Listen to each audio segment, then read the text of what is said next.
لا علم الخبايا والظواهر وصلاته والعطر وسلامه وسلمد على معلم الأجيال الخير محمد صلى الله عليه وسلم وعلى آله وأصحابه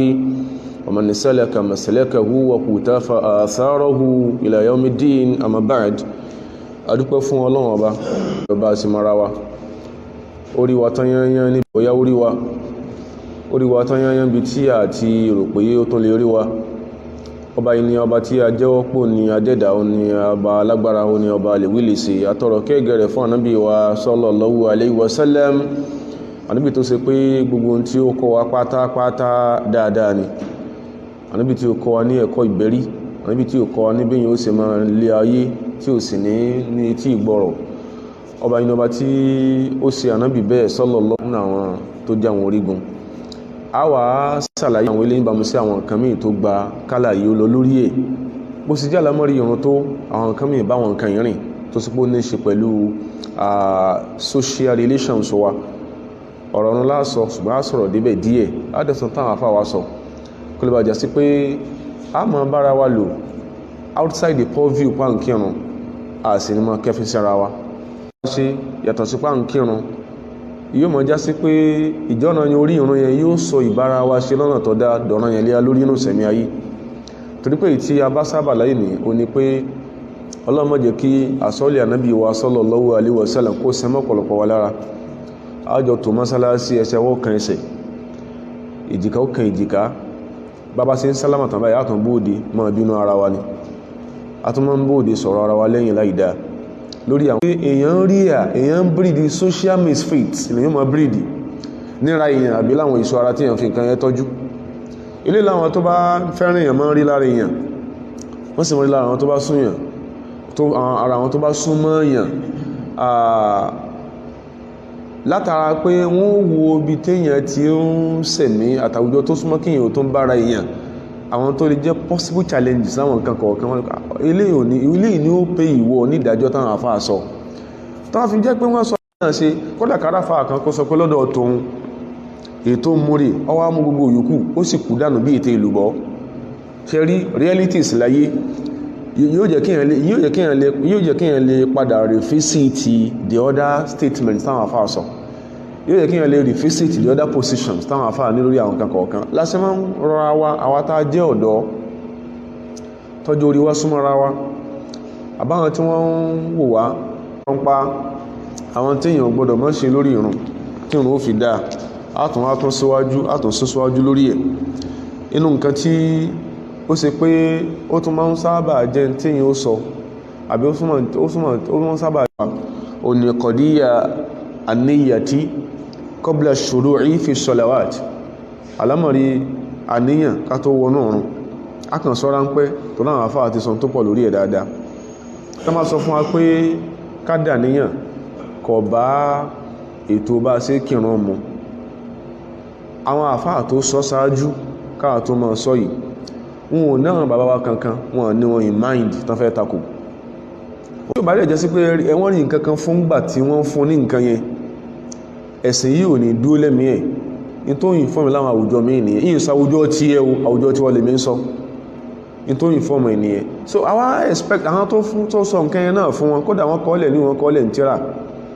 pé tàbá ti fẹ́ kírun ẹ wí báyìí, bẹ fẹ́ sàlùwàlà ẹ wí báyìí. Àwọn wọ́n sọ with the hope pé tẹ́sìn bá ṣe yí wá sí kíní yóò ṣe kíní yóò mọ̀ drop àwọn mọ̀ the right thing tó yẹ ká máa sọ gangan.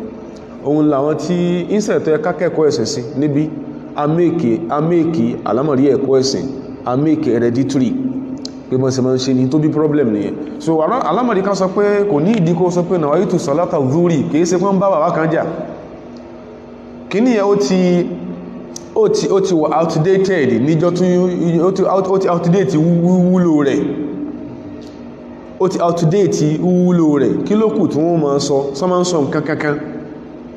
So ibẹ̀ ni lọ́ẹ̀ká sọ pé ẹnìkan tó gbé bàbá kan sẹ́mì tó fẹ́ dá sí àwọn bàbá kan nù sí tóbi tí ọ̀gọ̀rọ̀ wa àbáwọn míì nù wa as traditional Muslim náà ti mọ́ ní problem pẹ̀lú àwọn tí ó bá tún kẹ́kọ̀ọ́ nìyẹn. So kí máa sọ pé afẹ́ kírun á sì àwọn sọ pé nàwáyé tù fádìlọ̀ kìíní kan, nàwáyé tù afẹ́ ọjánàbà, nàwáyé tù fádìlọ̀ kìíní kan, gbogbo nǹkan báyẹn sí ẹ̀rí fúnnú ẹ̀sìn wa àwọn kan lè ti fi ṣẹ̀sìn rí dhalika mablaguhum minal ilmi ilé ètò yíò mọ́ nù mọ́gbà ẹni àdẹ̀ ní sọ wípé ọlọ́run ọ̀dánù ẹnu ẹni kankan tí ó sọ pọ́lọ́run ọ̀dánù òsì àfẹ́ tó máa ń sọ wújawújá níta fi sọ bẹ́ẹ̀ ni pé àwọn sàhábà alayhim ridwan minallah kọ́lọ́run kó bá kẹ́ wọn nígbàtán dé Mádínà pẹ̀lú Ànábì wa sallallahu alayhi wa sallam odidi ọdún kan àtòsù mẹ́fà nínú riwaya kan àfi riwaya tí ọdún kan àtòsù méje náà fi kírun tán dojú kọ Baitul Qudus ibẹ̀ náà dojú kọ ní kíbílà kálámọ̀ rí pé ẹ padà sí dojú kọ Kaaba ò tó dé a sì rí àwọn sàhábà tí wọ́n lè bí ẹ̀ tán lọ bí Ànábì léèrè yí pé oúnṣẹ́ Ọlọ́run sallallahu alayhi wa sallam àwọn kan bẹ́nu àwọn tó ṣe yí pé àsìkò táwọn dojú kọ Baitul Qudus ni wọ́n ti ṣaláìsí sọ́lọ́wọ̀n ní gbàrún wọn ni alọ́ndẹ̀ sọ ayà kalẹ̀ kò jẹ́ kánà bí ò fèsì inna Allaha la yudhi'u imanakum alọ́wọ̀n ní rá ìrun yín láre al-iman nínú ayà yẹn báwọn fún tafasiru sí tu oníkíní ọlọ́wọ̀n ní rá ìrun al-iman bí máa ná as-salah ìrun tán ti kí táwọn yẹn kí sáájú ká tó ní ẹ change kíblà síbi tó change sí ọlọ́run ní rá láre inna Allaha la yudhi'u imanakum ọlọ́run ní rá gbìyànjú yẹn láre kò ní ráhùn láre so àwọn tó sọ pé nàwáyítù fárídọ̀ kìíní kan bá ṣe máa ń wí oríṣìí àníyàn yányán tán ti lọ bọ́lọ́run ẹn tí ò náà bá tó bá tí ò fẹ́ kọ́lọ́run gba sí òun ní òsọ kọ́lọ́run ní gbà torí mo sọ lẹ́ẹ̀kan pé dhalika mablaguhum minal ilmi in tó yí wọn máa ń númọ̀ nìyẹn nígbò jẹ́ sẹ́ pé ọlọ́run náà fẹ́ fi sáàfù náà fẹ́ fi sìn wọ́n àdẹ́ sí wọn ní nǹkan mìíràn lẹ́yìn ọlọ́run so mọ́ ṣe ṣe yẹn ọlọ́run ó gbà bó tún jẹ́ sí pé ọjọ́ tọ́lọ́run sọ pé ọtí ò dáa Umaru bí Ànábì wa sallallahu alaihi wasallam fi hadithin rawahu al-imam al-Bukhari ipé àwọn kan bẹ́ẹ̀ náà sọ àwọn tó pẹ́gbà tí ọlọ́run tí ìsọ tí lè wọ̀tán ni wọ́n sì ti lọ bọ́lọ́run Umaru bí Ànábì wa léèrè sallallahu alaihi wasallam Ànábì sọ pé ọlọ́run bá lè kí ọlá nígbàtí áyà yẹn ò ti bá wọn láyé ohun ọlọ́run fojú fún tí wọ́n ṣe sáájú nìyẹn so ẹn tí ó sọ pé àwọn tó kírun tán sí nàwáyé tùrí àwọn kan máa ń sọ bẹ́ẹ̀ àwa ọ̀dọ́ kan máa ń sọ bẹ́ẹ̀ ibi kí nǹkan kúrukú lálálàwà wà ibẹ̀ làwọn ọ̀dọ́ mi wà wọ́n rán wọn nìyẹn o ajá sì mọ́mọ́ tí ẹ fún lọ́mú ìjọba fẹ́ sọ̀rọ̀ kan bàbá tí ẹ àbí ìyá rẹ ó lẹ́yìn ọlọ́mọ̀mọ́ rẹ á sì jiyàn ṣùgbọ́n tó wá sọ̀rọ̀ pé ọ̀bọ̀n bàbá àti oníyà ó sọ pé Ọlọ́run nígbà sí ẹ̀ tí wọ́n lọ́lọ́run nígbà rán wọn èyàn ló máa ń jẹ́ kẹ́lómi ma question position sí ní ìgbà mí inú islamu pé lágbájá náà ṣe báyìí ààrẹ tó ṣe gbẹ́dọ̀ níyì ní bàbá bẹ́ ẹ̀gún àgúnmú oní ó sì bọ́ ta sọ pé àwọn àfáà kan iná wọ́n wọ̀ wọ́n náà kílásí bàbá rẹ̀ náà mara wọn dàárọ̀ yìí ní bàbá bẹ́ ẹ̀gún dàárọ̀ yìí yóò sì láwọn class of scholars kan iná ni wọ́n wọ̀ bàbá àti ẹ̀ ń kọ́ ẹ̀yẹ kó sóun náà mọ́ wọn àwọn kan wọ̀nyí ní ẹlòmí ò kí ń lè fẹ́ understand we can never rob Peter to pay Paul àbòsí nìyẹn ó jẹ́ èyí ó sọ̀rọ̀ yẹn generally tó bá sẹ́kù ó sẹ́kù síbí àní ibi tí mo ti lọ ní pé àníyàn ká tó kírun kò sẹ́rì fún àsọpọ́lọ́hùn nígbàrún bàbá kankan àsọpọ́lọ́hùn nígbàrún ìyá kankan tó ṣe kí ni ó tó pé kò tí ìmọ̀ mí ìdìsìn kódà bí tí tọ́lù yìí bẹ́ẹ̀nù ọ̀dọ́ mi ìgbàtà pé súnà ti yẹ́ pé ó ti máa láà kọ́ jẹnu dàníyàn yóò ti á dàníyàn tó tó tó abú ẹ̀rìn pé a ló ń ṣe so kò sẹ́rì fún nǹkan yẹn àwọn àfáà wa kọ́lọ̀mbà yọnu sí wọn kírun tó di pé torípà ní máa sí lórí ìrun kankan lásọpá fẹ́ kí nírun nǹkan sì là ń kí a ní máa sí yóò ní nǹkan kan mo fẹ́ lọ mọ́sálásí kí mo fẹ́ lọ ṣe ń bẹ̀ lẹ́kọ́ sí pé àníyá gẹ́bà àfáà sọ wọ́n ní mahalluha alqalbu inú ọkàn ni àyè àníyàn ẹni tó jókòó níwájú Kaaba táwọn kan sì ń tàwáfù ọ̀tájọ́ ń tàwáfù níwájú Kaaba Ọlọ́run ló mọ̀ tí mẹ́lẹ́mí rẹ̀ ẹlẹ́mí àmà tàwáfù yọ fóònù láríyàn sẹ́ǹpé ẹ̀yin ò ní rí pàníyàn rẹ̀ rún ẹ̀ sì lè mọ̀ láyé àníyá mahalluha alqalbu ẹni tó jókòó mọ́sálásí tó pé fóònù ló fẹ́ jí kódà tẹ̀sùbà àti ẹlẹ́gùn jí ti yín lọ jàlámì ẹ̀ ó lè mọ́jú ti yín lọ kódà tí ó máa ṣe àwọn ìṣesí bí rẹ pé òun àtọ́lọ́njọ́ ń ṣíà ní sáàtì ọlá lọ́hùn ó sì ń fojú ṣe kí ni ó ń fojú sọ tí yóò mọ́ ni so lẹ́yìn kan ò sí lè question àníyàn so yín kankan ní ó inform kankan ní ó instigate kankan kí wá ṣe tí èèyàn máa ń fẹ́ náà wí ẹni tó ní tí yín là ń ṣe tí ń sọ jáde lẹ́nu tí pé inú ẹ̀mí ẹ̀ lọ́hùn kò ṣe tèèyàn kọ́ ṣe mí yẹn ló pọ̀ jù ó ní Yorùbá fi sọ pé ìdọ̀bálẹ̀ ìṣe wà torí pé n tó fojú hàn ó ní pé ń dọ̀bálẹ̀ lódodo n tó fojú hàn ní pé ń kúnlẹ̀ lódodo ṣùgbọ́n in the real sense ìdọ̀bálẹ̀ yẹn kọ́ ní nǹkan gangan nǹkan gan ní nǹkan gidi bí kò sí kí ni intent tó fi ń dọ̀bálẹ̀ kí ni intent tó fi ń kúnlẹ̀ so àníyàn inú iṣẹ́ tó ṣe yí pé ọkàn ní ń gbé ni gẹ́bí àwọn ìtọ́kasí tó kálukú náà mọ̀ gẹ́bí ìtọ́lọ́n sọ pé wa ma umiru illa liya'budullaha mukhlisina lahu-d-din wọn pa wọ́n láṣẹ ju kan sin lọ́hun kan sì sàwọ̀ mẹ́ẹ̀sìn fún lọ tánàbí wa náà rẹ̀ sọ fún sallallahu alaihi wasallam pé innamal a'malu binniyat èyí kan sí kan kí ló fi ń sin tó ń ṣe òun kan sí náà ni èèyàn mọ́ téèyàn sínú yóò ní kankan tí ó instigate téèyàn ṣe ànábì sọ yẹn fún wa Al-Imam Ibn al-Qayyim alayhi rahmatullah wọ́n sọ fún anú tírà wọn tán pè ní Ighathatul Lahfan wọ́n ní an-niyya hiya al-qasdu wal-'azmu ala shay ìtàn pè láníyàn náà ni èròǹgbà ìpinnu ẹ̀mí lórí nǹkan kankan ìpinnu ẹ̀mí lórí nǹkan kan tó bá ń tán sí ẹ̀gbẹ́rẹ́ pàkọ́ tó náà wá sí tán ní ó ṣe ó wulẹ̀ fẹ́ sí lẹ́mí ẹ̀ tẹ́lẹ̀tẹ́lẹ̀ ni gbogbo náà kọ́lá mọ̀ sọ pé wọ́n ń díyàn tán bá ń dí ọ lódodo tẹ́gbà ọfẹ́ kámọ̀ kan dí ọ ó yẹ kó dúó de màálù tó bá ti ń bọ̀ definitely ìdí lélẹ̀ lódodo wọ́n lọ ń dí ọ orí màálù ọsá wọ́n lọ ń dí ọ orí tẹ́lá wọn ò dí ọ ìwọ gẹ́gẹ́ ló ń díra rẹ afá ní ìtànpẹ̀ láníyàn al-qasdu wal-'azmu ala shay ìpinnu àti dàmọ̀rí ẹ̀mí lórí nǹkankan kò sí tíyàn rí kíyàn òyìn sí léyìí wa mahalluha al-qalbu àyè tí sì mọ́ ń gbé náà nínú ọkàn la ta'alluqa laha bil-lisani aslan kò sí connection láàrin ìtí ń gbénú ọkàn àtàwọn ìtàwọn afá ń sọ nìyẹn kò sí connection láàrin tí ń gbénú ẹ̀mí àtàwọn ìyẹn lè máa sọ nǹkan mi lórí àwọn kọ́ sí pé nǹkan ló ń bẹ̀lẹ̀ mí ẹ̀ èyí tí ò fi wá wọnú ákírun tí ò wọnú kíká máa sọ pé ìrun báyìí láfẹ́ a máa sọ fọ́lọ́hun a sọ fọ́lọ́hun ọba tó ní wá alimul khabaya wa dhawahir ọmọ kọ̀kọ̀ àti tàwa mọ́wùlẹ̀ máa sọ bí ìgbà tí ìyẹn máa sọ pé wọ́n lẹ́nìkan sọ pé ńgbà tí anábí Adam alayhi salam tó jẹ nítòsọpọ̀ jẹ Adam wọ́n máa ń sá pamọ́ fọ́lọ́hun Ọlọ́hun ní ya Adam aminni tafiru sẹ́mi lọ sá fún ẹgbọ́ sọ́lọ́run orí ní àmìnì tafẹ́ sẹ́mi lọ sá fún sọ́lọ́run wà rí Adam bò ní wọ́n wà nígbà Ọlọ́run ma lògò tí ò lójú mẹ́rin Ọlọ́run rí alimul khabaya wa dhawahiri ọba tó mọ kọ̀kọ̀ àti gbangba lọ́lọ́run ó yé gan ó yé pọ̀ ẹni tó sì kó lè dọ̀bálẹ̀ lẹ́ẹ̀mẹ́wàá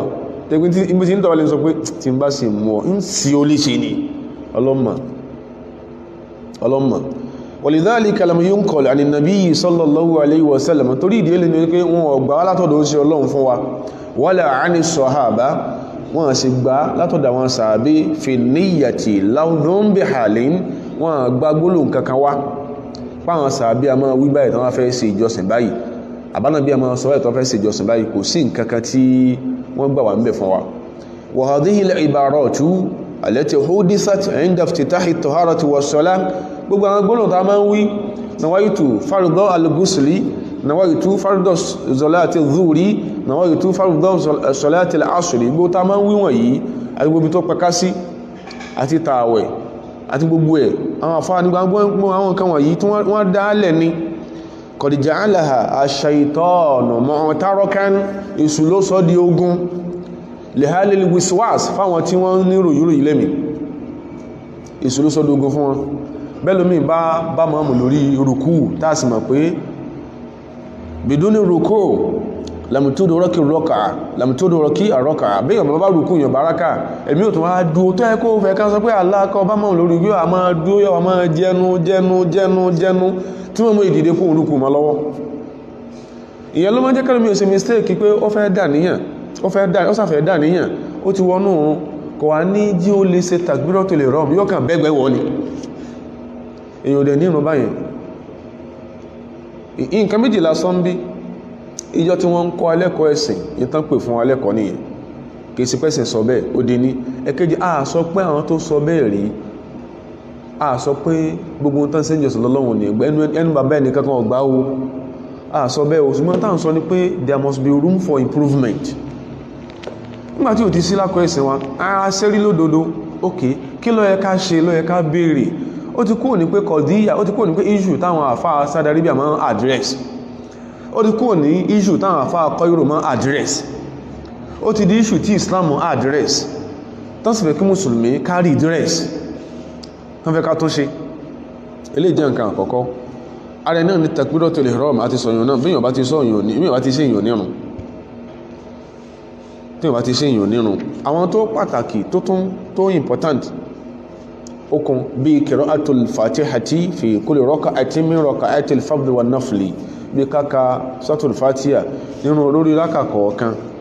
lórí rákà kọ̀ọ̀kan bí ìran ọ̀ranyàn àti ìran náfílà oríṣiríṣi àwọn ìgbà wa ló pọ̀ lórí eléyìí ṣùgbọ́n tá a fẹ́ rí lè máa ṣe pẹ̀lú bá ṣe ń ṣe yìí kò lè bàtẹ́ pé yóò cut across a lot wọ́n ní pé ọ̀rọ̀ báyìí tí wọ́n sọ báyìí lágbájá báyìí nípò tó ẹlòmíì kọ́lọ́n kó ṣàánú ọ̀pọ̀lọpọ̀ àwọn ọ̀dọ́ àti fẹ́ máa kó sínú ṣíríkú al-mahabba ọ̀pọ̀lọpọ̀ àwọn àfáà ni wọ́n rán wá ń sẹ́ ṣùgbọ́n àwọn irú worship wọ́n rán wá ń sẹ́ àwọn irú worship wọn ọ̀rọ̀ tán bá sọ lórí àlùwàlá nìkan la fẹ́ gbọ́ àfẹ́gbọ́rọ̀ àfáà mi ọ̀rọ̀ tán bá sọ lórí àwẹ̀ nìkan la fẹ́ gbọ́ àfẹ́gbọ́rọ̀ àfáà mi meanwhile ọ̀rọ̀ mi dẹ̀pọ̀ ńlẹ̀ táwọn àfáà àtọ́jọ jẹ́ contemporaries náà sọ táwọn náà dẹ̀ rí àmú kan torí pé yẹn ló ń fẹ́ fọ́ wa lọ́wọ́ ńlọ ọ̀pọ̀lọpọ̀ pitfall ideological pitfall ta nílẹ̀ Yorùbá lónìí wàhálà ní gbogbo tá a ti fi bí ọdún 10 ọdún 12 tá a ti fi kurukula lálàmbàdà yìí àti lẹ́kọ̀ọ́ ó ti ní ta a ń padà wá ń retract ipò ìyẹn náà tún lọ báwọn jọ́ta sì bẹ̀rẹ̀ sí sọ ní ọ̀lọ́ bẹ́ẹ̀ ni ẹmà ayé ò bí a pé àwí ìbìrẹ̀ ní wọ́n bí a léèrè ìjọ tó fẹ́ bẹ̀rẹ̀ wàhálà lórí kíní yẹn gangan ó yẹ kó o ti understudy ẹ̀ pé positions mélòó ló wà lórí ẹ̀ ètò àwọn burúkú pàpọ̀lọpọ̀ bí ta sáwà máa ń dúró sí yóò sọ àwọn ọmọ tá ń train yóò sọ ọmọ tá ń ríyà yóò sọ ọmọ tá ń breed yóò sọ di social misfit láwùjọ yóò sọ wọ́n dì bẹ́ẹ̀ ìgbẹ̀yẹ kọ́ wá ní èyàn àmọ́ sọ fún pé ẹlòmíì tí ń ṣe ó miss orí ẹ ọmọ ẹlòmíì tí ń ṣe ó miss orientate ọmọ ọ wá ní kankan bó ń ka rúkíà fún ọ̀rọ̀ rúkíà kọ́ ọmọ tẹ́yàn bá miss orientate ọ̀rọ̀ rẹ̀ nídìí rúkíà ibi tó ti wọ́ fún orientation ló wọ́ orientation less rating padà ẹmọ iye ọmọ orú ẹ̀ dáadáa tẹ́sọ pé ọmọ ilé ìkò sí nǹkan tó ṣe orú ẹ̀kọ́ lónú ẹ̀kàn ẹfẹ́ mọ́ demoralize ọmọ ẹ̀dì inú mọ́tò lónìí ọlọ́sẹ̀ rúkíyà ẹ̀dùn mọ́tò lọ́la ọlọ́sẹ̀ rúkíyà ẹfẹ́ demoralize ọ̀rọ̀ rẹ̀ ó ṣe rúkíyà pitfall yẹn ó ń bẹ lára pattern tẹ́ fi rèé ó ń bẹ lára rẹ̀ ọmọ mi kò ní feel comfortable being corrected tó pé tẹ́ ń kọ́rẹ̀ tẹ̀lé lórí yẹn wọ́n sọ bẹ́ẹ̀ fún olé wọn rí ètí wọ́n ń ṣe tẹ́ ní ẹ̀wọ̀n olè fẹ́lẹ̀ ìkún onìkan náà sọ fún kò dẹ̀ mọ̀ pé alternatives wà àbíkásọ́kọ̀ mọ̀ pé options wà tàbí wọ́n ń kọ́rẹ̀ pé eléyìí náà tó kún bígbà tẹ́ pé ẹ fẹ́ dáṣẹ́ màmá rẹ̀ rú bígbà tẹ́ bá fẹ́ dáṣẹ́ bàbá rẹ̀ rú ní ó ṣe rí kírò ọmọ ẹ wá lọ gbé in the larger society ẹjẹ́ rí ọmọ rẹ̀ pé kèése àmà one ọ̀kẹ́ sọ pé single ideology school ni wọ́n lọ ẹjẹ́ ká rí ọmọ rẹ̀ pé wọ́n lọ single ideology school tàbá rọmọ rẹ̀ bẹ́ẹ̀ tó bá padà lọ báwọn ọmọ tí wọ́n jẹ́ Buddhist in class ọ̀tọ́ ẹlẹ́sìn in class ó lè mọ́ lè proof mẹ́tò ara rẹ̀ o irú ẹ̀ ṣẹlẹ̀ dáadáa ni instances wà dáadáa kódà tọmọ ní kẹ́kọ̀ọ́ lùí yóò dẹ̀ ní social problem tí ó fẹ́ lè súnmọ́ kí lórúkọ rẹ̀ depression tẹ́kún sí àmà wò kò rí báyìí ẹ máa sọ ilé náà fún pé ilé náà ń bẹ ẹsẹ̀ ilé náà fún ilé náà ń bẹ ìyẹn yóò ti lè interact pẹ̀lú àwọn èèyàn èyí táwọn sọ nìyẹn àfáà tó dẹ̀ máa ń sọ fáwọn èèyàn tó yí pé tí ó sọ fún yín pé òun ní máa ń ṣe tarjihu aqwal pé tó ń sọ yìí òun ni asahul qawl òun tó ń sọ yìí òun ni arwahul qawl arjahul qawl sọ́ra rẹ̀ mọ́dáyé àwọn èèyàn rú mọ́dáyé àwọn èèyàn rú anábì wa sallallahu alaihi wasallam anábì a máa fẹ́ choose between options or among options rather intẹ́dìdẹ́ gbé fún wa ní pé ma khuyira ar-rasulu sallallahu alaihi wasallam bayna isnayni aw bayna shay'ayni wọn ní kó ń ṣe ọlọ́run mú nǹkan nù nǹkan méjì illa ikhtara aysarahuma anábì ó go for the lesser anábì ó go for the simpler èyí tó bá rọrùn lànàbì máa ń mú tó bá rọrùn ló ń ṣe ọlọ́run mú èyí tí wọ́n máa ń sọ fáwọn èyí tí ó lé kó mẹ́ tó lé kọ́ ló fi understand the sunnah kó mẹ́ tó lé nǹkan ló fi understand the sunnah èyàn ní lè arínà àwọn sọ̀hábà Abdullahi ibn afwan Amr bin al-As ó lóun máa ń ṣe nǹkan kankan tó ń sọ́lọ́mọ́jọ́ kó yíò pé ilé ìṣe ju ilé òṣèṣe lè ọ̀rọ̀ àwẹ̀ ní o àwẹ̀ ojoojúmọ́ sọ́lọ́ ní àwọn òṣè gba àwẹ̀ báyìí tó ń sinú báyìí ó ní àṣẹ ọlọ́run ló ní ó ní ọlọ́run tí ò jẹ́ kóhun ó gbọ́ só ń ṣe ọlọ́run nígbà tó ń dàgbà ó regret kóhun fara òun ṣe wàhálà gbóhun kéré àwọn sọ̀hábà nìyẹn bẹ́lú mi ṣe ń gbọ́ yóò tó ti fóònù àwọn àfáà rẹ̀ pé wọ́n tó ń sọ báyìí fóònù wọn ní bọ́ gbé láwùjọ yìí kò dẹ̀ súnmọ́ káwọn ọmọ tí wọn àtàwọn ọmọ tí ẹkànjọ gbé pọ̀ láwùjọ yìí ṣùgbọ́n padà rí pé nínú àwùjọ yìí ọlọ́wọ́n jẹ́ trini misfit lọ́mọ ọlọ́mọ sì fi òṣọ́ra tí ẹ̀nà di misfit ó ń ṣe ọlọ́run sọ̀sẹ̀lẹ̀ wọ́n ní kó mú nǹkan láàrin nǹkan méjì yóò dẹ̀ mú kí ni o àìsàrọ̀ húmọ̀ máa lámì yẹ́kùn máa sàmà tí ó bá ti jẹ́ pé nǹkan yẹn bá jẹ́sẹ̀ tí ó bá ti jẹ́sẹ̀ wọ́n sọ lọ́mọ tó simple sallallahu alaihi wasallam ibi tí mo tọ́ ní pé àwọn àfáà lé ní méjì mẹ́ta lọ́rọ̀ èèyàn kọ́ ní edic èyí tó ń lò lọ́wọ́ ní ọ̀rọ̀ wọn ó ṣe é lò nìyẹn stage mi ó bá rẹ nínú ẹ̀ láyé tó pé èmi táwọn àfáà mi sọ ní òṣèké ní ó ṣe é lò tó bá ti wá skírù ara rẹ tó dó rẹ ń bóòtù mórí ọ̀rọ̀ kan níjọ́ tó wáyé kó switch over ó ní problem ó dẹ̀ máa ń ṣe ọ̀gọ̀rọ̀ àwa tàjọ́dọ̀ wọn lásán mọ́ tètè máa ń fẹ́ find the fault pẹ̀lú teachings àfáà kan ìjọba sọ tí a máa ń fẹ́ kan sọ tán expect àwọn fẹ́ kan sọ tí ó ti àlọ́run ibi tá tó lọ pé kẹrọ àtúlù fàtíhà kàkà fàtíhà lórí ìrun ìrun tó pọ̀ ní ó wá lórí ẹ̀lá nínú hadithu tí kan bẹ̀ jẹ́ tánàbí wa sallallahu alaihi wasallam sọ yí pé man salla salatan lam yaqra fiha bi ummil qur'an ẹn bá kí ìrun salatan àti náfílà àti rán ọ̀nà yẹn agbọ́dọ̀ ka fàtíhà lórí ẹ̀ kò sí náfílà kankan kódà kò jẹ́ náfílà àsìrí bó ṣe máa ń sọ tí ò ní di fàtíhà wọ́n náà kò ń ṣe exercise ni man salla lànàbí sọ salatan tẹ́tìrí man salla salatan eléyìí annákàrà nìyẹn fi siyaqi al-ithbat wọ́n fi rìnlẹ̀ pé ìrun wọ́n máa ń kí salatan ìtìláàkù ní tó bá rí ọjẹ́ ọ̀nà yẹn ni ó jẹ́ ọ̀nà náfílà ni ó ẹ bá kí ìrun lam yaqra fiha bi ummil qur'an tí yàn wá ká fàtíhà ó sì ọlọ́run sọ wípé nínú ìwáyà mi ó ní walam yaqra bi fatihatil kitabi tí ó ká fàtíhà fa hiya khaddajun ghayru tamamin ìrun yẹn ò complete hadithu yìí tafarrada bihi al-imam imam muslim gba hadithu yẹn wá lórí ẹ̀ ní nǹkan mìí ti jẹ jáde tàfẹ́sọ̀ yẹn láàárọ̀ múnú tán sàlàyé a ti mọ̀ pé àníyàn ọ̀ràn yẹn ni bóò láṣẹ sí ìrun tásìkò ẹ̀ tó onírun tí ń bẹ lójú ọpọ́n nígbà alẹ́ mọ́tàlìfàjà rí yọ ìrun la máa ń kí mẹ́ tó jẹ́ ọ̀ràn yẹn àsùnbà èyàn ní kí ẹsẹ̀ ọmọ sá sọ pé nàwáìtù fádìdọ̀ kí ni o ṣubú yìí ò ní ìdí ẹ̀ ìrun ọ̀ràn yẹn tágbó wá dúró tá fẹ́ kí nàṣùnbà igbó zòrì bá tó ìrun tó ń bẹ lójú ọpọ́n ni ìrun súrì kò ní ìdí pé ọmọ sá sọ pé nàwáìtù fádìdọ̀ sọ láti zúrí ò ní ìdí ẹ̀ torí pé you can't be godlier than God himself. ìrun tó jọ ọpọ́ yẹn tó ní ìrun zuri ṣe takbiratul ihram máa kírun lọ.